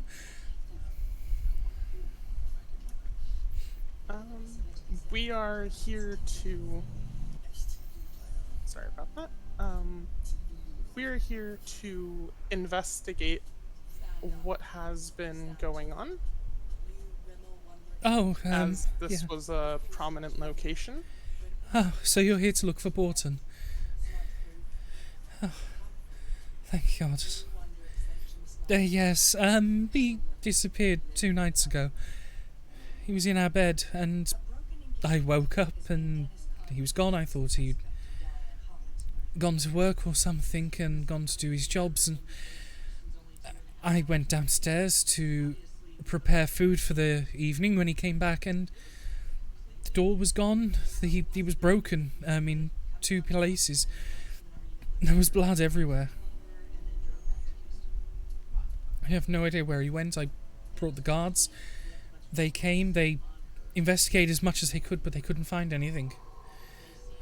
And they've said that other people have been disappearing too.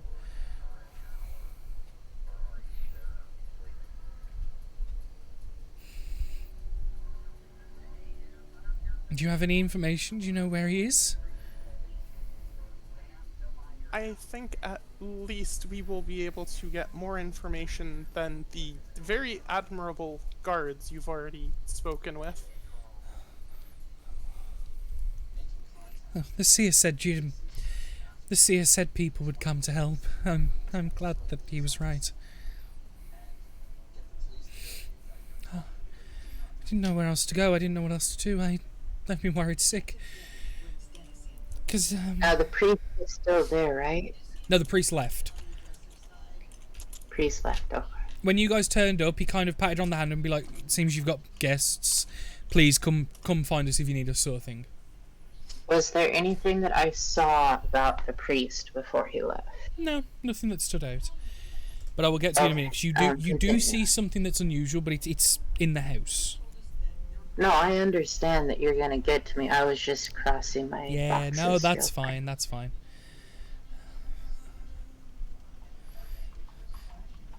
Well, have you So yeah, got a lead then? Do you have any idea where he's gone? Not yet. Though, Hearing this, seeing that Tezzy's probably still in the near vicinity, she just sparks up and says, "In the woods."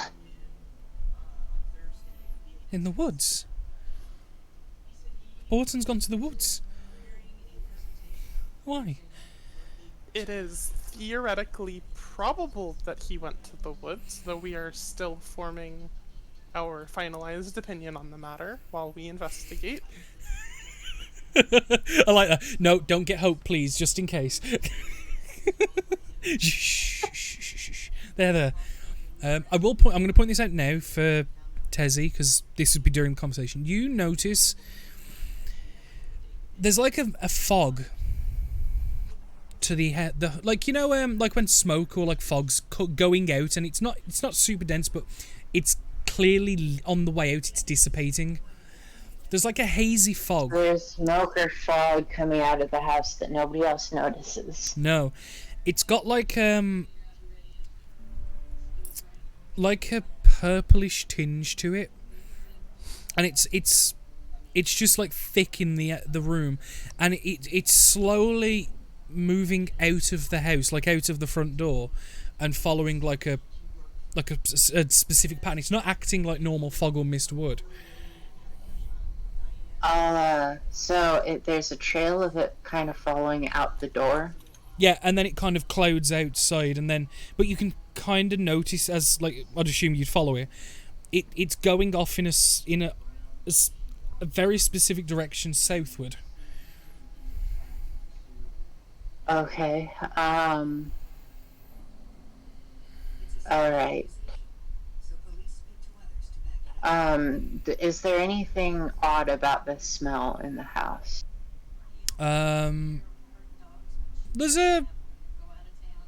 with an 18, there's a light scent of perfume in the house, like an odd scented perfume. All right. And I'm guessing there's no way, spell or otherwise, I can allow one of my teammates to see the mist, the purple fog stuff. Just let me double check. I need to check if is true seeing concentration. No, it's not constant. You can cast true seeing on a willing creature, but you'd have to cast it a second time to give them an hour. Yeah, that wouldn't be smart. Okay,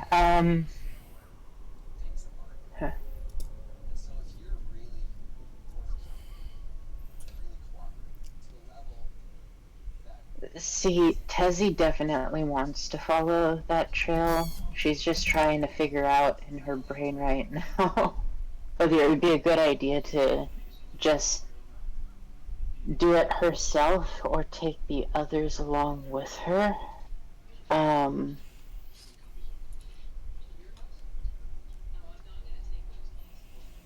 We probably, I mean, there's nothing else at the house to suss out, right?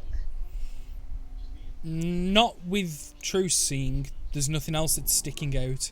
Just this like hazy mist. Yeah. I was gonna say, out of character information, you would probably know if you've ever interacted with one of her dolls before.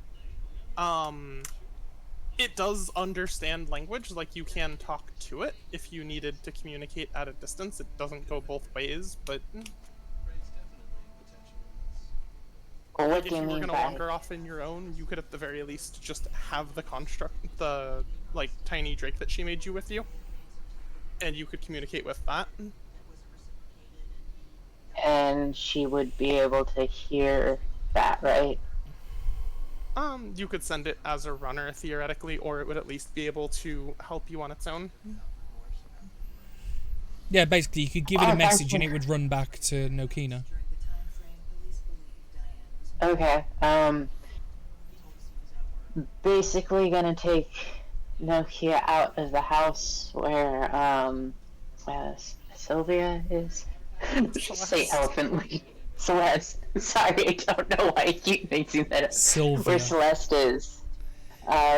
Just call her Chainsaw. That's more rememberable.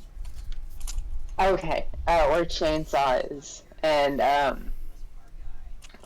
basically says, both of you, go back to other construct and hang out around the castle thing to do, and just goes off following the trail. I didn't I've missed understand stuff. that. Sorry. In English? Basically, she said that that both of them should go back to the other construct and hang out for a bit while she does a thing. I want to bring up the fact that I was going to bring up the fact that the blood trail thing, goes out that way. I should probably follow that instead of go chilling with the bot. I wanna point out the blood trail that Celeste points out matches the direction that the fog is going. So after Tessie says what she says, Celeste is basically like, "No, I want to follow you," or what's the I'm like, deal? no, I'd rather follow that blood trail right there. Just point to the blood trail.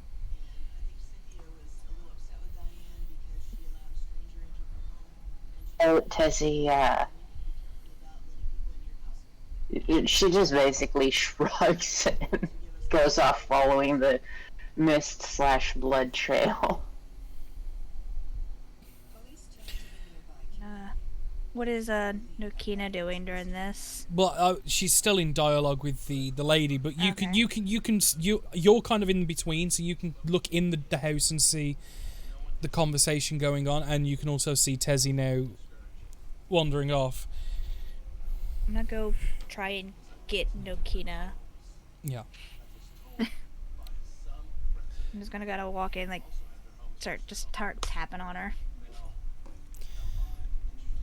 Yeah, so Nokina, you get tapped. Like, literally, as you're trying to, it's a possibility he might be in the woods. We've got to double check, and you get, tap, tap, tap. She's like, oh, speaking of, I think we're about to go check there. We will return shortly or not at all.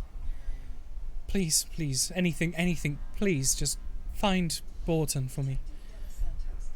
Bring him home.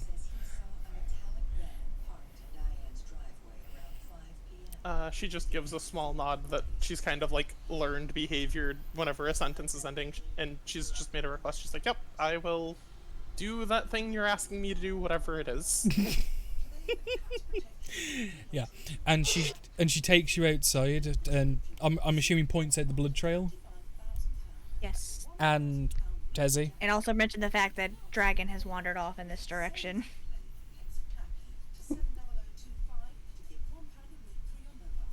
And our lovely dragon friend has wandered off.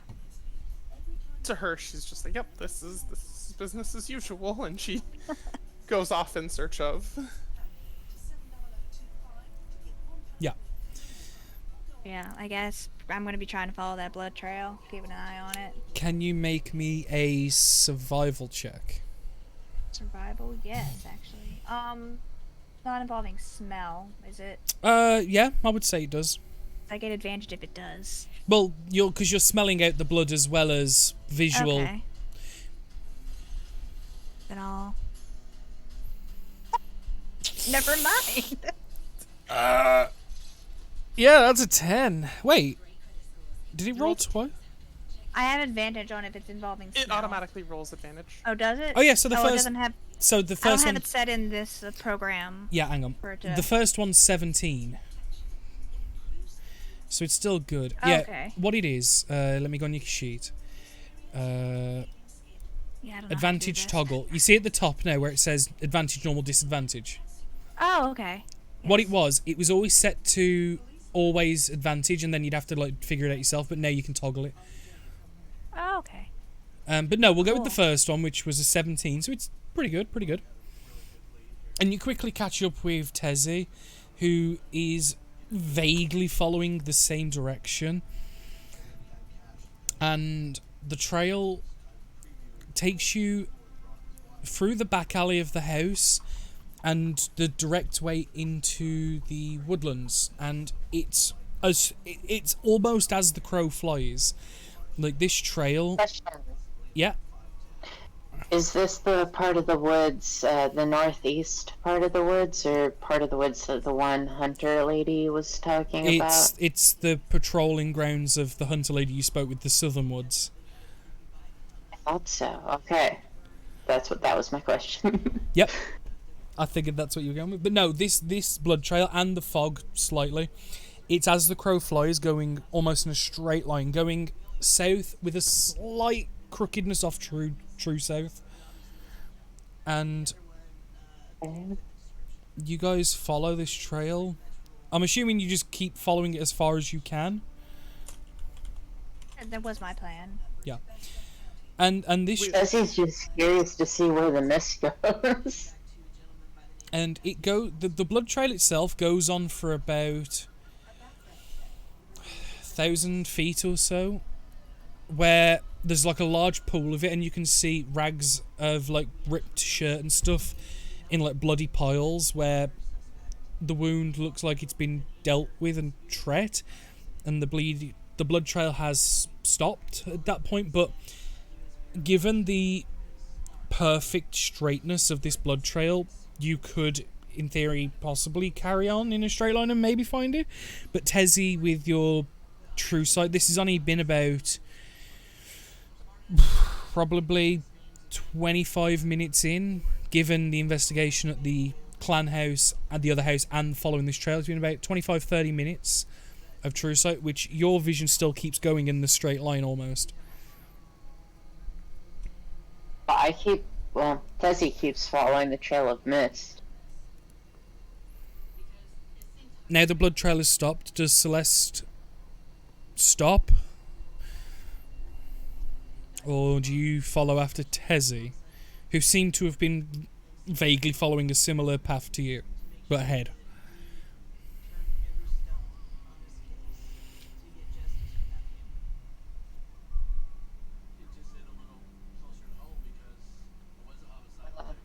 Neko? Knock, knock, knock. Sorry, Okay my there. microphone slipped off. I'm gonna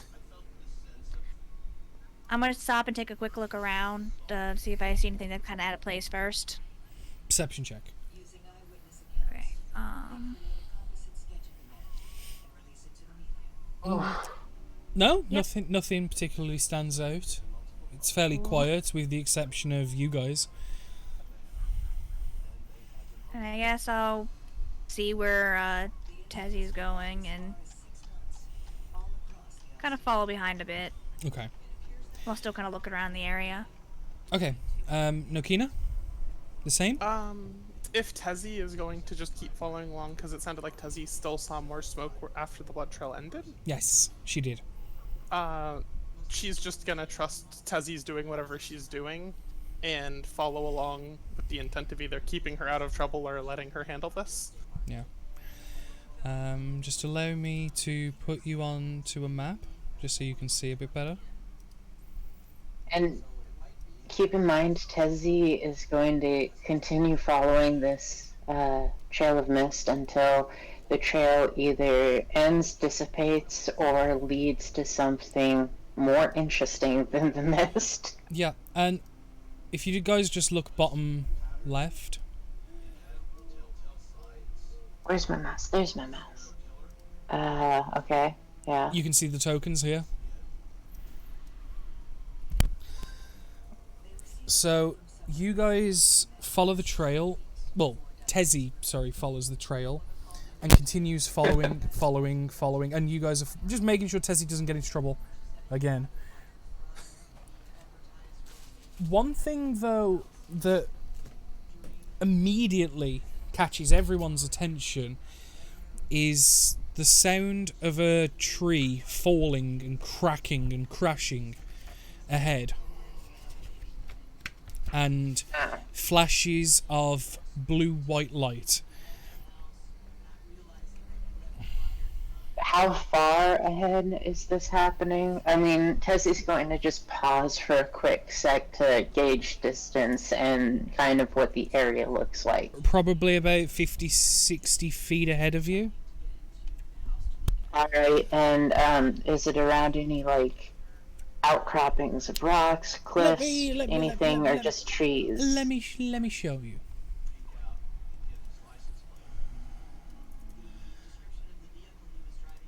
As you see, a large construct, well, a large creature, sorry, made of. I've put you on the map layer. Yay! No, layer token layer. Nope. There we go. So yeah, you see this large creature stood probably 15, 20 foot or so tall, made of what looks like sheer solid ice, in like a rampage, breaking, throwing, and just like with its fists, large chunks of ice scatter off and throw off. Alright, at this point, as I'm kind of just gauging everything and watching everything, has Nokia caught up to me by chance? Yeah. I would say like the Alright. other two have had chance to catch up, and like you've all heard and you can all just about see this. As he looks over at Nokia, is like, what's that? Points to the big ice beast thing with all the flashing lights and stuff. For anyone that wants to make a nature check, you can certainly try and decipher what it is. Sure, I'll give it a shot. Pretty good. I know nothing. It's a Alright, thing. I'll do one just to. It's a thing. So and it's obviously magic, that's it's why fun. I'm asking. That's why I'm asking what it is. To No, Nokia. She knows. Actually, it makes more sense this way. No, Keenum, you being more of a knowledge of constructs and stuff, this is actually an ice golem. She's going to relay far too much information and explain not only the ice golem, but the trees and the general layout of the area, in addition, all with equal levels of importance in her voice. Yeah. She's like, that's an ice golem, that's a tree, that's a dirt mound, that's another tree. That's a what colony are of exactly outside today? 453 insects. Jesse, Yeah, she doesn't stops understand the Nokia. significance of the ice golem. After she starts explaining about everything in the surrounding, that as it stops, Nokia looks over at Celeste and is like, "You're gonna beat, you're gonna kill lizards now," and points in the direction of the ice column. It does do magic. Could be wizard. Well, Is it wizard? one of Punch the it. one of the many facts that he's pointed out to you guys about ice golems is they are arcane constructs created typically by wizard. I look around and see if I see a wizard. Make a perception I check. mean, we're 60 feet away, so you might want to get a bit closer before. Alright. Go a little bit closer. How do I... If you just select your token, and then you can just click and drag it. Oh, yeah, you should be able to. Alright. Is it working? There you go. Okay. I don't know how much closer I should probably get. Well, I was gonna say it's at about this point though its rampaging like stops momentarily as it like shifts its attention in the vague direction of you guys and starts sprinting. With like well, I'm gonna go ahead and boof. do my quick look around for a wizard. Yeah, do your perception check as we're about to have our first initiative. Okay. Unfortunately, there is no wizard to be seen, but what is to be seen is a rampaging ice golem running at you. That'll do. So, can we have initiative, please? Before you roll it, just make sure your token is selected, so like you've got the little dots around it, because then it'll actually turn up in the turn order.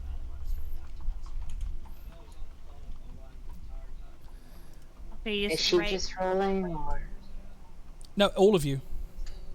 Initiative is combat. Like, as it's coming at you, it's coming to fight. I'm assuming I'm doing this. does Tezzy have to combat this giant thing? You don't have to, but it's still being the turn order ready. At the very least, you have to act in the initiative. What you choose to do with it is your business. Yeah. Alright, so, where is initiative? Alright, no, that's not. That's intelligent, not. Where? I'm a noob. Where It's do I at the top go? of your sheet next to your armor class. If you click on your unit and then you click on initiative, Oh god. That's a horrible initiative. I mean, it could be worse. Hang on. There around 5 p.m. on Thursday. I just gotta.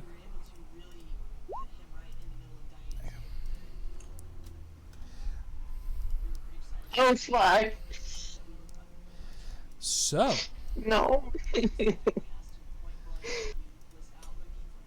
I mean, it's a very slow combat. Starting at the top of the round, Miss Chainsaw. What are you doing? Okay. I'm gonna start moving toward the golem thingy. Yeah, oh wait. Do it. She just never. Gotta remember how movement works. Give me a second. These squares are 5 feet per like square, so you'll have 30 foot as a Loxodon, so you'll get 6 squares. 40 actually, because I'm not wearing heavy armor. Oh yeah, barbarian. Yeah, so you got 40 foot, so you can move 8 squares essentially. And the rules for moving diagonally, how does that work again? It's the same as walking straight. Just 5? And Okay. if you look on the left, you know the circle with the ruler inside. If you click that, Yes. it's a ruler. Look. Okay. That's nice. Just so you can like, it's good for like measuring for like range attacks and stuff, spells and the like. So yeah, you can then measure how far away it is and then what to do. quick question for Tezzy before actions are taken. Yes. You seemed to zoom off in search of this thing. Did at any point you stop to tell the group to wait for her maid? Or did you just charge off? Oh shit, no. That was why I kicked it to the corner, so I'm just double checking. I'm fine with it being left behind, but I thought that should be clarified before we do things. I would say it's probably Wow. trying to follow, but it's going to be a delay if it is Yeah. the case. So the cuter of the constructs is with us. The other one is back in town doing as she was ordered to just kind of get some like good items for us and just kind of look around and be aware of what's happening in the town square area. That's what I figured you were at with your plan. I just wanted to make sure. Because, yeah, the last order she Thinking gave about was it, to go not shopping. the best option, but I still think it's worth it. We'll see how it plays out. It's a bold strategy. So yeah, you've used your movement to run up as far as you can, Celeste. Yes. What do you want to do with your action? Bonus action? Hold up real quick. Do. I'm actually gonna take out one of my javelins. Yeah, Just throw it at it. do it. How And- do I and- do rolling for here for this? Do I click the name of the attack? Yeah, And will I just roll whether I hit it? should do. Yeah.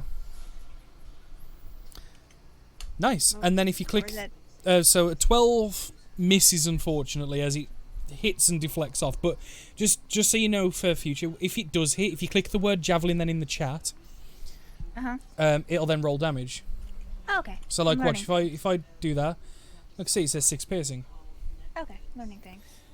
but obviously it's a miss unfortunately, as this the ice on the front of this golem is just too strong. Setting. And that's the end of your turn, is it? Yes. Nokina. Okay. She is going to.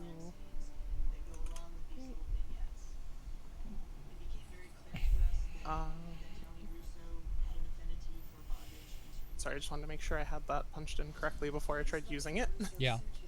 Where is.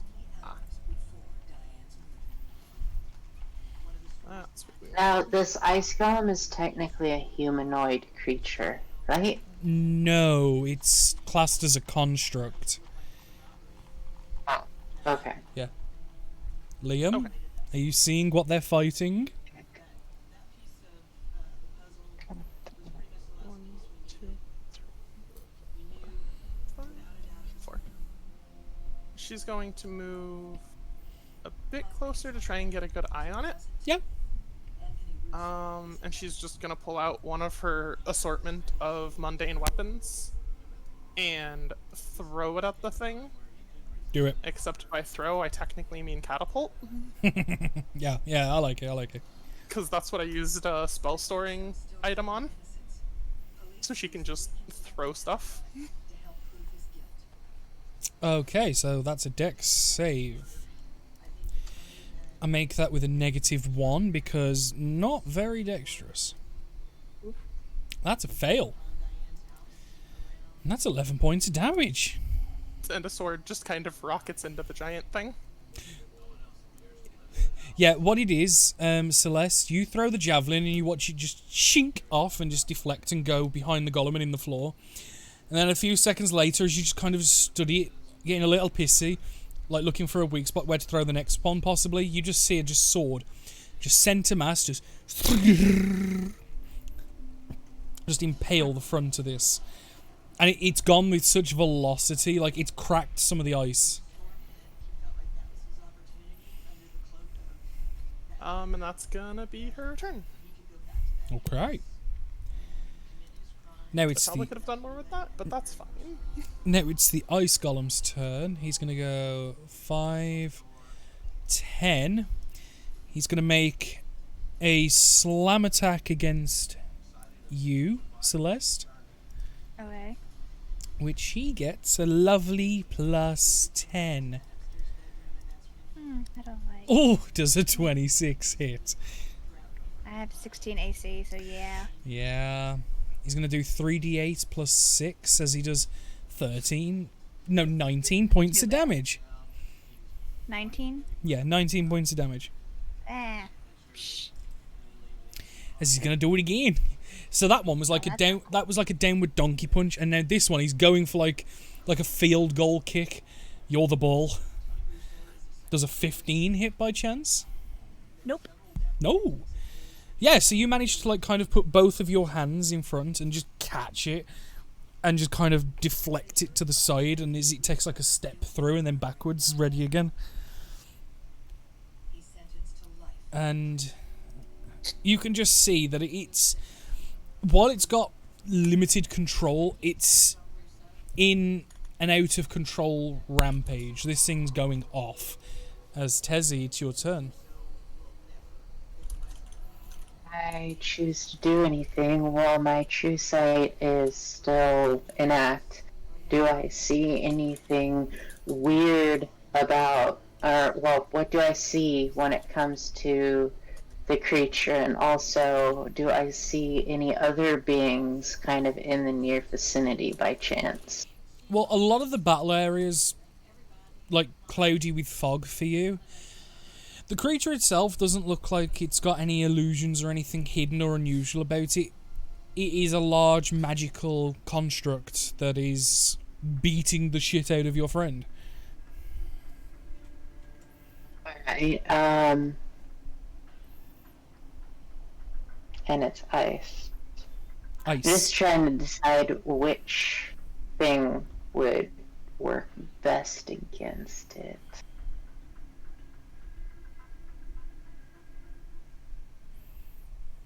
I don't think Witch Bolt makes a whole lot of sense in this case. So it's probably Which is stronger, my dragon's breath or lightning bolt? Lightning bolt, 100%. Your dragon's breath's only like 3d6, whereas lightning bolt's a lot more. Alright, well, guess I can cast lightning bolt. Okay. Can you just click it, send it to the chat? Like, click the name of it. Okay. And level... it's level 7, right? You want to use it at level 7? No, never mind. It's level 3 normally. Why don't I... what's, that's like... Okay. I will use it as level 4. Okay, nice. Because that will add to the damage if you hit. Each creature... So basically, Tezu is just like... gets kind of in focus, kind of in this T-pose, after she kind of rushes up a bit closer, and electricity kind of arcs out from her belly button piercing across her scales until she claps her hands together in the direction of the big monster thing, releasing a thunderbolt or lightning bolt. Nokina, can you make me a dexterity saving throw as well? Yep. Yep. That was the line I was drawing. And the golem also fails. So, Eve, can you roll 9d6 lightning damage, please? So, yeah, that's like a If you click- D6, if you- nine. If you click the d20 on the left, actually click it. It'll open up a dice roller, and then just in the advanced roll, just tell it roll 9d6, no pluses. Oh, okay. Advanced roll. D6. And I want the roll to be 9. You Yeah, said? 9d6s, yeah. Because it's 8 normally, but you get an extra 1 because you cast it at 4th level. So I have 9 plus D6 plus 0, Yeah. or does the No, 0 plus have 0. to be something? Oh, wait, no. You get extra damage because of your draconic... Oh, shit. Okay. You get your charisma modifier added on top, so add 4 in the plus, so plus 4. Okay.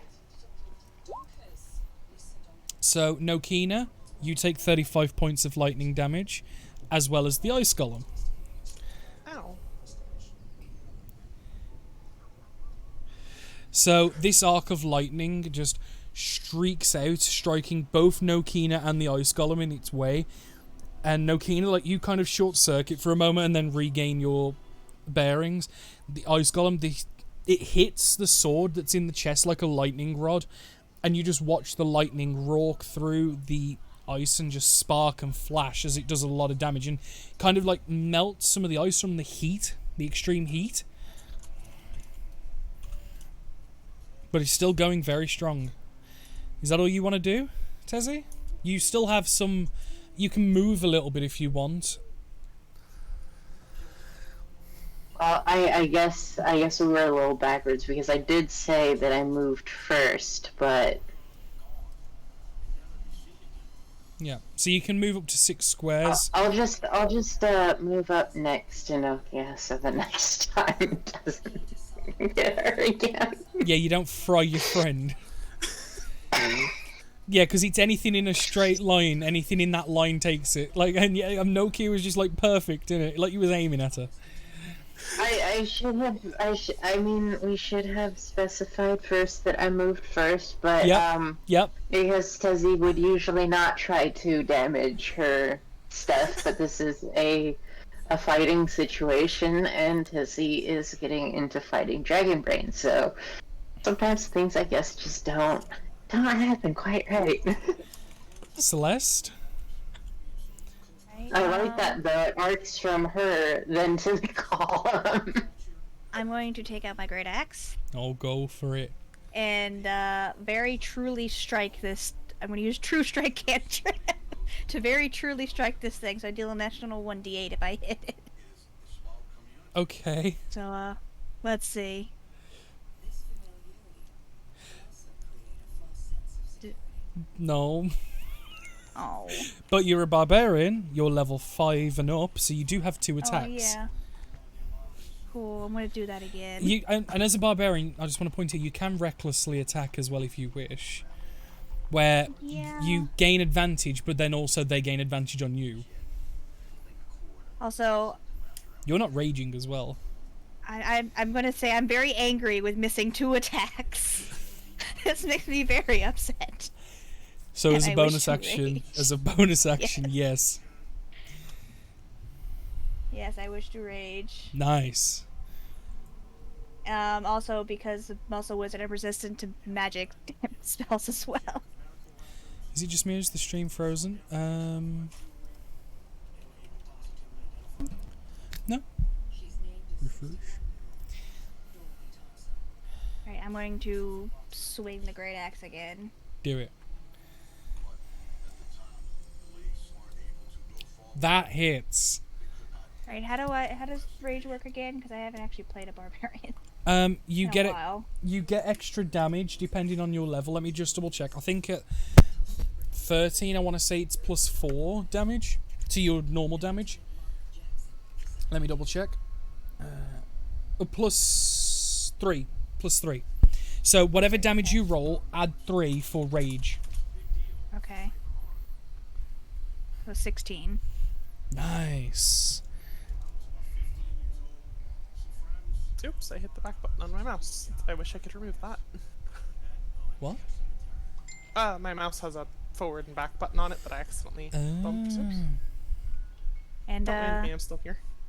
just gonna take a step in front of him. Fight me. Yeah, kind of like... no, ignore them. Me. Squaring up, let's go.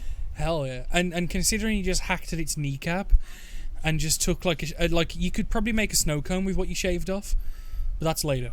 This is now. And we'll move on to Nakina. So from the lightning blast, it looked like heating it up went fairly well, probably. No more than normal, it was just more flavor. Yeah, okay. I'm just, yeah. It was about what you'd expect. I'm going to move closer. 1, 2, 3, 4, 5? Mm-hmm. Yeah. Yeah. Just trying to remember if I had reduced move speed for any reason. But I shouldn't. No. I'm gonna move up there and brandish my infused longsword rather than my pile of mundane ones that I throw at people. Yeah. And I am going to take... Do I go big or do I... No, let's be consistent. I'll take my Battlesmith extra attack plus normal attack. So I'm going to take 2 swings at it with my sword. Yeah. Which is going to be wielded with one hand. And then it's in, because this... Where did it go? Sorry, just one split sec. It's alright, it's Like it. alright. There we go. First swing, That hits. and then loop. And then I'm gonna put my arcane jolt on the first swing for healing myself. Okay, so yeah, you hit and heal back some. Yeah, I can either heal myself 2d6 or I hit j- I it just for an wanna- extra 2d6. I just want to point out, it's taken 69 damage. Nice. Just gotta point that out. And then I'll heal myself for that because I need it. Nice. And then second swing. Whoop. That hits. I'll take it. Damn. It's no longer nice. I'm sorry, chat. For shame. Yeah, nice. 2 solid hits as the Loxodon squares up to the golem. Its attention's drawn to that for a moment, which leaves enough of an opportunity for you to just go slash, slash, and just take 2 swings. And that's gonna be my turn. Nice. Oh, it's up to me now. No, it's me. Oh, it's you. Okay. It's going to do 1 attack against each of you. So we'll start with the one against Oh, Nokina. goody. It's going to punch Nokina for a... Ooh. No, thank you. Let's see how bad of a crit fail that was. Oh, it's a really bad fail. For people who don't know, when a natural 1s occur, if it's applicable, I'll roll severity. Low is worse on a D100. It's about as bad as it can go. Also, fun fact: to attack someone next to me, I have Sentinel. I don't think it needs disadvantage on its that one. What it's gonna do... Well, it means I get to attack as my reaction. Yeah, so do you want to do that now, and then I'll narrate what's gonna happen? Because it's going to be flavorful. Sure. They are definitely hits. And that's got to 12 add... damage. But you got to add 3 to that, remember, for rage. Yeah, so... so 12 damage. Not bad, not bad. As it punches, its fist gets stuck into the earth slightly, and like where like the ice energy radiates, it freezes its hand temporarily, which leaves you to get a slash from your sentinel. As it's trying to pull its hand free, ready to its second attack, both of you get a free attack action you can use against it to quickly attack while it's stuck. Nice. Happily. Yeah, So 23 you just hits. smack it again. Yeah, and this is a free thing. Yeah, an 18, not far off missing, but hits. Oh, I was pulling the wrong modifier. but I'll Also, fix that I later. made one that automatically does the +3 for this. Nice. So yeah, so that's a total of 17 damage. Yeah, it was a 6 on the severity. Like, there's not much worse it could have been, so like that's fair. As it pulls its hand out, it goes for a backhand towards the Loxodon. With a 27 to hit. That does hit, sadly. Yeah. Gladly, you mean? Not sadly. I don't want to be hit. That's 16 points of damage, halved down to 8, because you're raging. Okay.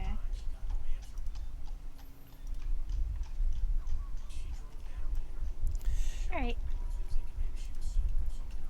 And as that turn comes to an end, Tezzy, you're up.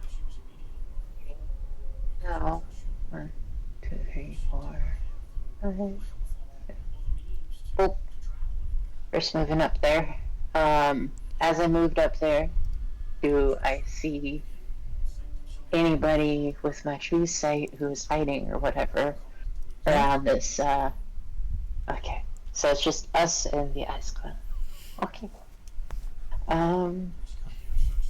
Can I cast another Thunderbolt? You, Or, like, both? you certainly may. And this time you won't fry your friend. Alright. So, this one. And I'm gonna do another 4. Nice. 8. Then over here. It's going to fail its good. dex save.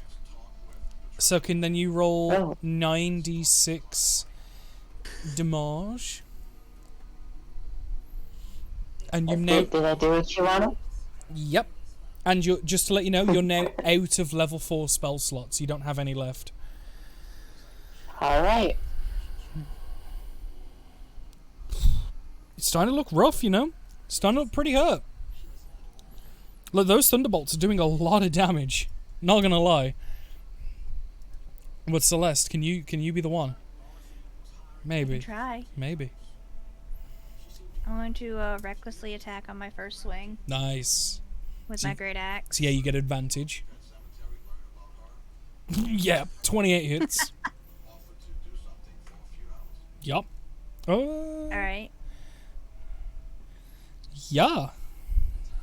Is it still up or is it still? It's up, but that's a... All meh. right. I'm gonna smack it again.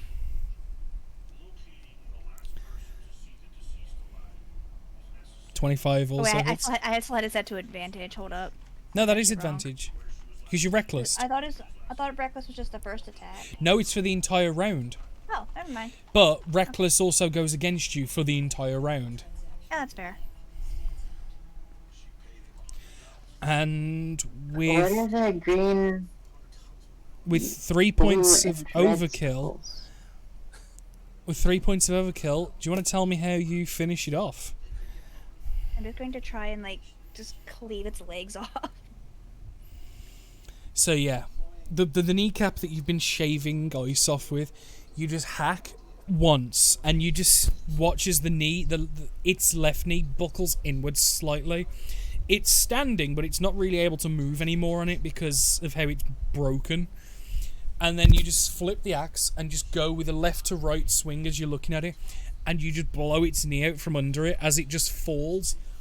As it hits the ground, the chest cavity cracks open slightly, and you can see a large, partially mechanical, partially arcane, whirring orb that, as it hits the floor, starts to whir loudly and glow brighter and brighter. Do I see anything different about it? It's dead. No, about the glowing, whirring thing. It's a glowing. That, like, It's would be a different. partially mechanical, partially arcane glowing orb that, as it dies, the chest cavity cracks open, and then it starts to whir and activate. I'm gonna suspend initiative so you can act outside of it if you wish. But what do you guys want to do? Oh.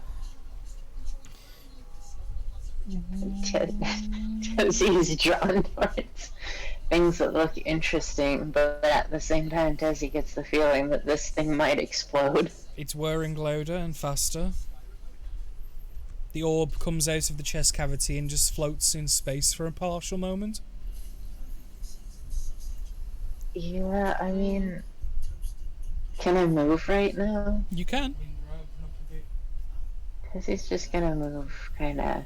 Yeah, just move back a little bit. Back here.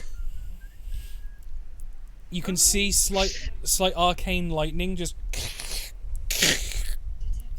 you all move back. I want to step back, but then I want to take out my other javelin and like throw it at the orb. You want to throw it at May the I orb? attempt catapult at it as well afterward? Do you want to do it now or afterwards? Simultaneously, I guess. Do it. I'm gonna Roll recklessly attacks. throw the javelin. Recklessly. Yeah, you just throw it away. That's reckless. Quick question. Yeah. Mechanical question. When I click on the photo and I see the circles that are red, green, and blue, what are those for? You can put numbers in there for like health and stuff, but the thing is, we don't need them because we've got the character sheets. You can be used for other. Thank you for answering the question. We can continue. I just was really curious. No, that's fine. So the javelin hits as the cat will. It can't make a dex save, so it will automatically hit. So roll damage, which yeah. So as you both hit simultaneously, you crack the orb and it explodes immediately with a large amount of ice arcane energy, and it blows you guys back. Anyone within a 25-foot radius of its center. Oh well. Yeah, which both Tezzy and Celeste. Can you both make Constitution saving throws, please? Sure. Second. There it is. Okay. Unable to confirm any as Neko. Neko, you take half, so you take 12 points of cold damage. Even fortunately, you take the Is whole. this considered a spell thing, or because I know Muscle Wizard have resistance against damage from spells? I don't know if that counts. It's an ability. Okay, so 12. Then? Yeah, because what it is, it's upon death. This. That's fine. Yeah, no, worth asking.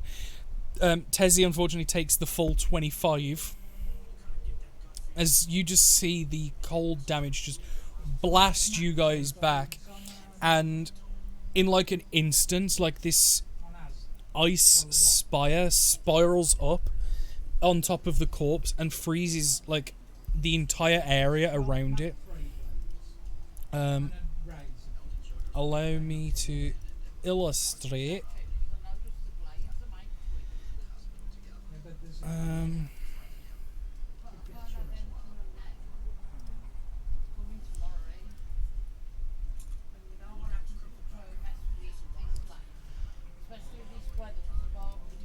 Can you see that?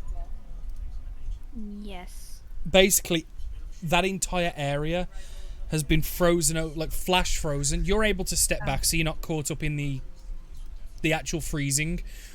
But yeah, that like entire area around it is now considered impassable terrain, as this just large ice spire spirals up into a large conical point, probably 40 foot in the air.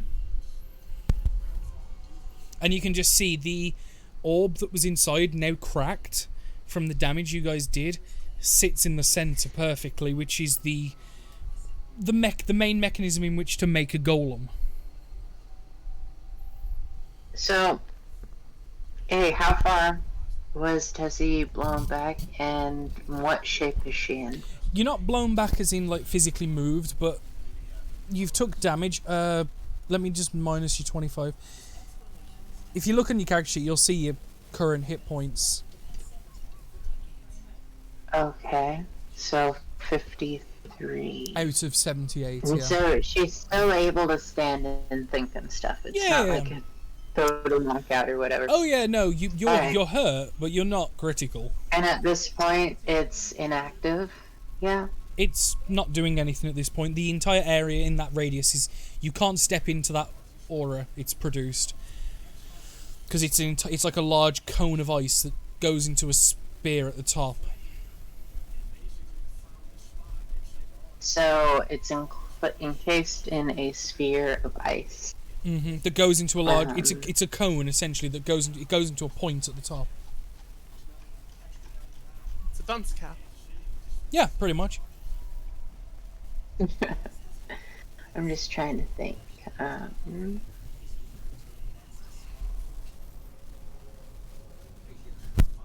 Trying to see in my spells if there's anything.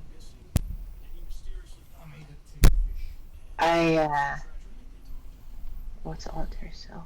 No, that's the I will remind you, you've probably... alter self wouldn't be able to get me inside somehow, right? No. Because that's Okay. just physically changing your visuals.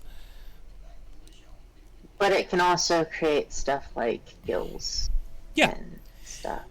So Visually. I wasn't sure Not- if it was. Yeah. Just Well, no, let's it's see, and- solid ice. Like, it's not... There's no cavities inside or anything. It's solid ice. Yeah, no, I get that. I just Tessie wants the thing in the thing, but there's no way to get the thing in the thing until we have explosives. So You sound like a dwarf. We need explosives. Bring me boomstick.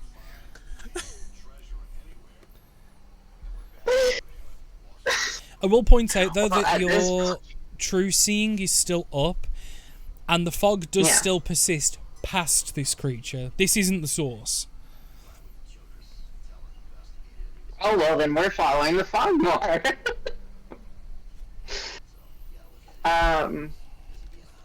Can Tessie goes over to first. Tessie goes over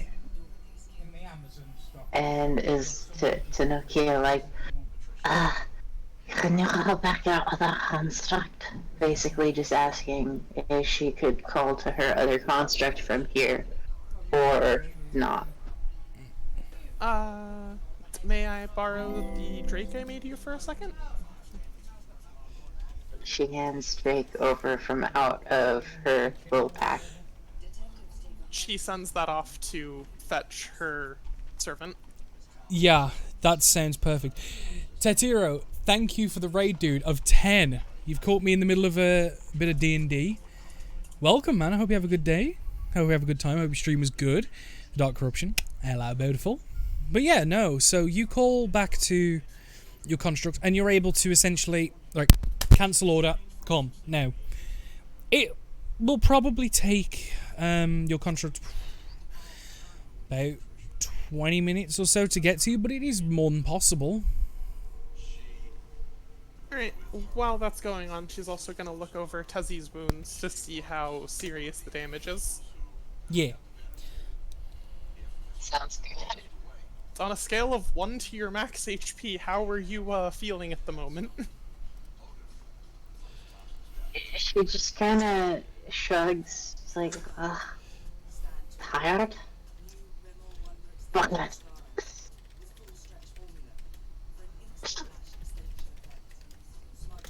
and just kind of looks over herself while you're looking at herself. I mean, obviously there's some blood and stuff, but it doesn't look, I guess, too bad. I mean, it is quite a bit, so that's within. It doesn't look too bad to Tezzy, but I'm sure to anybody else, it's like, holy shit, what happened to you? Let's blow 2 second level spell slots, each on Cure Light Wounds, 1 for me, 1 for her. Yeah, that sounds good. Thank you, Adam, for subscribing, dude. Massively appreciated, my man. But yeah, so yeah, you blow 2 cure wounds, 1 on each. Here's for Tezzy. So it should be a total of 19. Yep. Second for me, for So- 16. So yeah, add on to your HP, 19 back. Eve? So hit points go up to 19. Yeah. Like, No, Okay, so add 19. add 19, yeah. yeah. Okay. Celeste, what are you doing in this moment while they're healing each other up?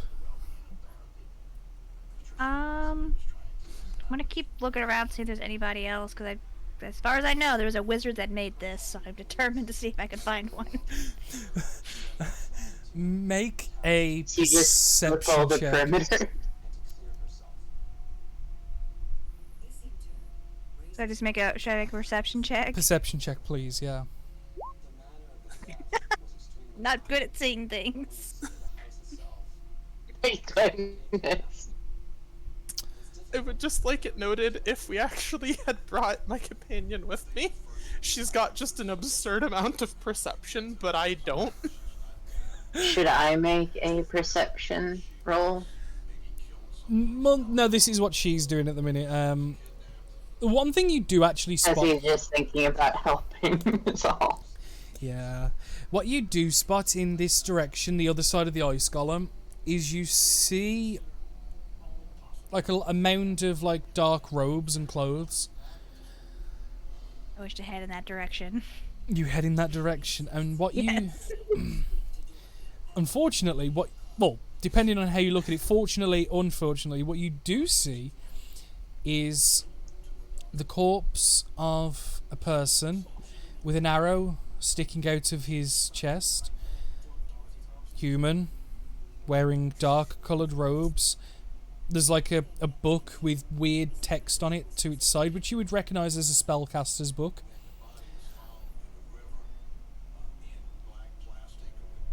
I wish to take his book. You take... Okay, so... right. Ice Golem Creator's Spellbook. Cool. Yeah, so you look at the wizard and go, huh, nerd, take your book. You just steal this man's book. My book now. So yeah, you very easily so just take the wizard's book. But yeah, you can kind of put two and two together. He's Gollum. He died. Gollum got angry. Gollum no dead. But what killed Tezzy him? to though? Chainsaw. Well, you can see there's an arrow sticking out of his chest. So who killed him? I guess is the question. That Tezzy to Chainsaw is like, can I see a book, please? I like a book. Book is mine. I know I get I'm not that. sharing. Can I look if you're holding book? You can look, no take. No touch. Only look. I'm gonna hold the book open a little bit. Yes, he just peeled the book opens like slightly. And yeah, what you can see Okay. is you can see in arcane script just reams of pages of arcane formula and stuff which would constitute a wizard's spells that they know. You don't And understand there's them. Nothing. If I. Okay, I've gone over here. If I cast. God, where did it go? I thought I had it.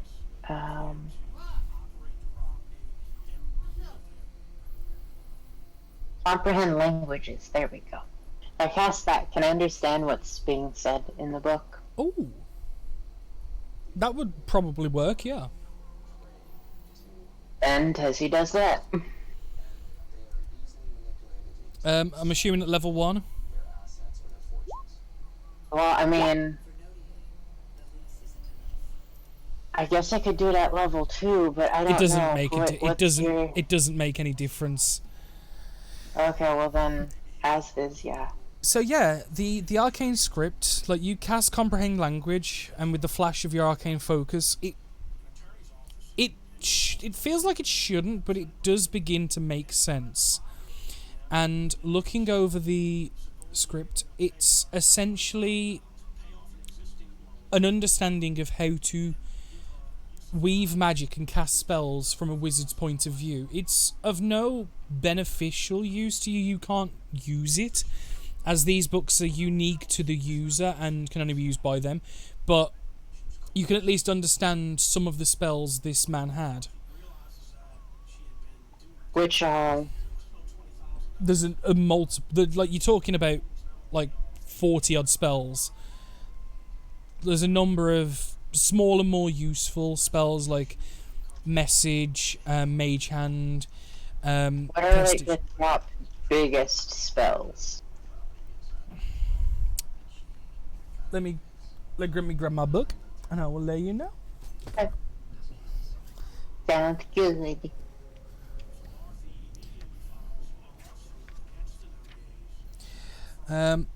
You see spells up to and including 8th level, which is the second highest level physically achievable by mortals. And what are the spells like labeled as, or like One I'm of them, trying to just get a sense of what they are, the powerful ones. well, one of them is Power Word Stun, which is the ability to paralyze and freeze a creature or creatures for a fairly long period of time. The other one is Telepathy. The Or ability just two? to gain telepathic abilities. Yeah, no, I get that, but just the two? In level 8, yeah. Okay. How about, are there any ones of note or interest in the level 7? I just closed the book. Give me a sec. I gotta open it back up again. Yeah, sorry. Died. My bad.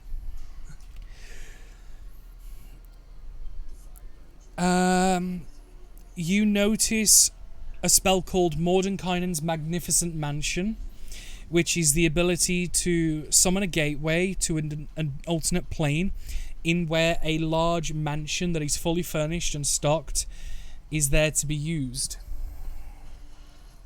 Best spell in the game. Yes. The only one that I see in the sevens. Hang on.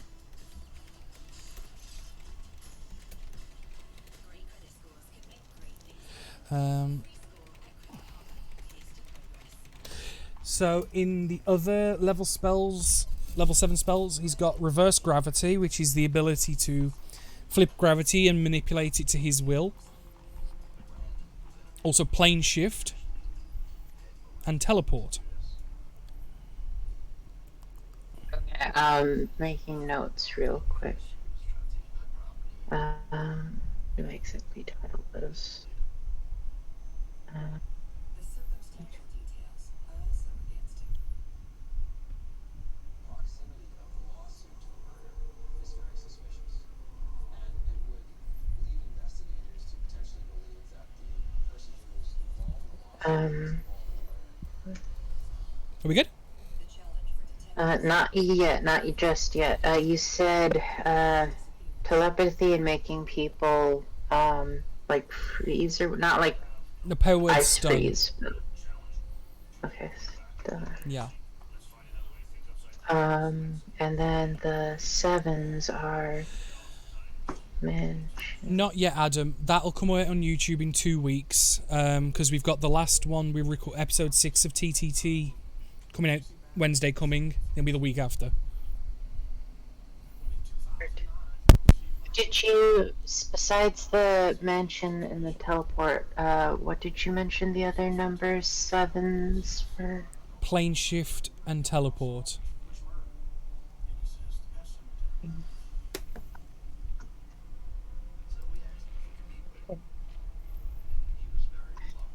Just for brevity's sake, I know I'm being annoying, but this is It's fine. just Tezzy and gathering information. What are any level 6 spells in the Book of Interest? And that'll be it. One of the things that sticks out to you the most is Chain Lightning as a spell, as well as Flesh to Stone and Globe of Invulnerability. Thank you, Tetero. It's massively appreciated, man. Yeah, we started work on the YouTube channel January, so to hit partner today in just under 7 months, it's not bad.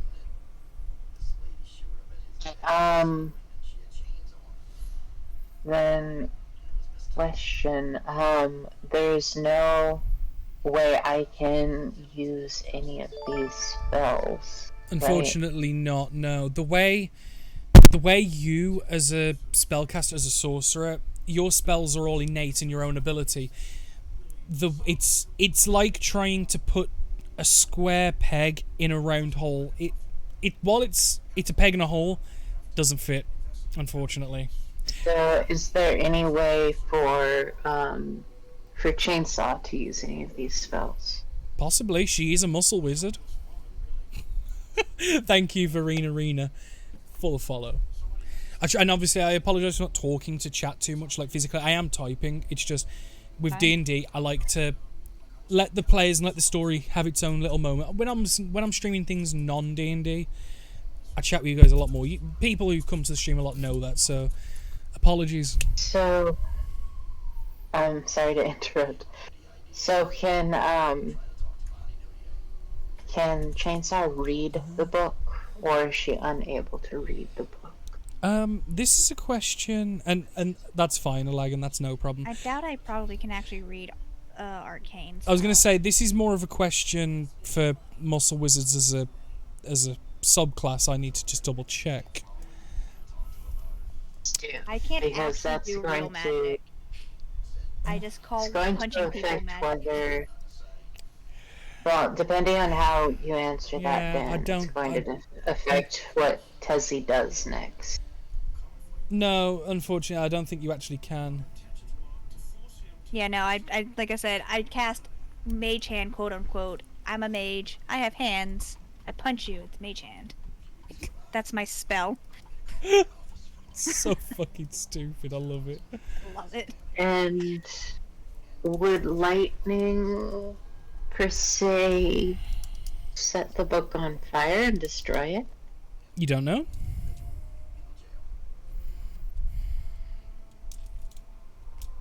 Knowing Tessie, she's just going to rip the book out of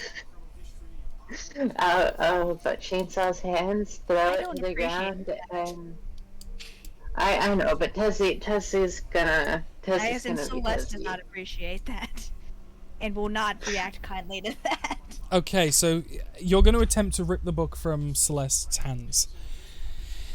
I need... Oh, actually, wait. We can't. Tessie is chill with Celeste, but at the same time doesn't care about Celeste as much as Nokia. And Tessie knows that ripping the book out of her hands is going to start a fight, but what she's going to do to the book, is going to happen either way. So before... she's not even going to rip it out. She's just going to use her dragon's breath while the book is open and strike that while it's in Shane's hands. Okay.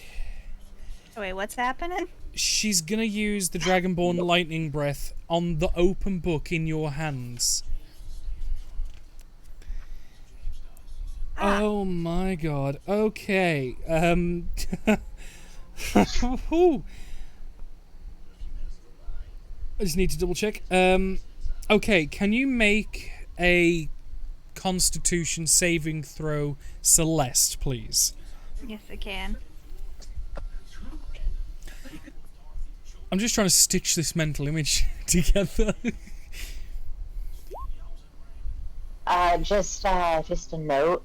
Tessie, after seeing what's in the book, absolutely thinks the book must be destroyed and realizes that Celeste won't want the book destroyed. So she just... Well, a goes 15 ahead fails because the spell DC of Tessie's 17. So, Tessie, can you roll 4d6, please? 4d6 coming up. That's how much your breath does. And that's with the 4 multiplier. Yes. Okay. There you go. So, Celeste, you take 16 points of lightning damage to the fist. The book, the lightning strikes the book and streaks across it, and doesn't seem to have. It has some effect, but nowhere near as much as you would expect of a book. It chars it very slightly, but like this would take a considerable amount of energy to destroy. And Celeste, your hands are numb as you just watch Tessie breathe lightning on your hands and the book. What level is the party? They're level 13, Adam, at the minute.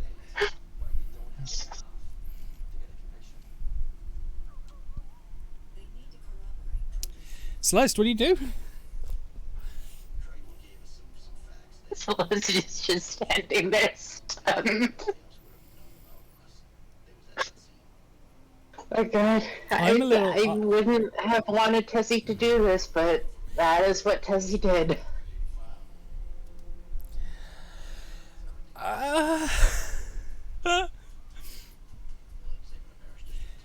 Neko, are you okay? You've broken Neko. No.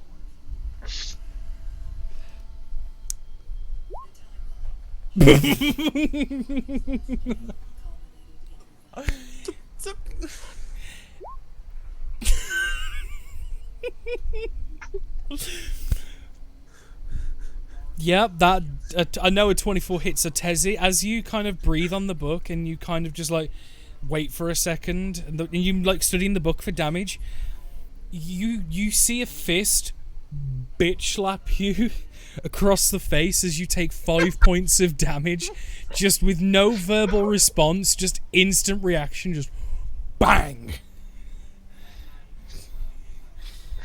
I guess Tessie would be stumbling back a bit. And I'd imagine Celeste immediately shuts that book and looks pissed. Tessie shakes it off a bit and just starts hissing at the book.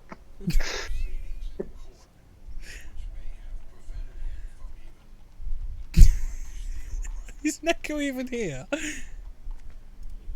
Yeah, I know. My microphone's messing up today. I was just gonna use my Mage Hand bonus action as well, Okay. which on a hit, the target has to make an opposed strength check against me. Okay, so So how does that work? opposed strength For- check is basically you both roll a flat strength test, the highest wins. Okay. So Tessie and Celeste, can you both roll strength? Okay. For context, are you trying to like grab her with that, or how? No, does I'm trying to that shove her over. Which she might beat me. It just knocks him prone. Yeah. That's my Mage Hand. Yeah, no. work? I would like to use Flash of Genius to help Neko Shove. to make sure the shove goes through. I have another 5 on that. Yep. So Tessie is now sideways. As Tessie gets knocked clean on her butt, as like just the ultimate like thunderclap across the face, and he just rocks her. This is why I don't share my books.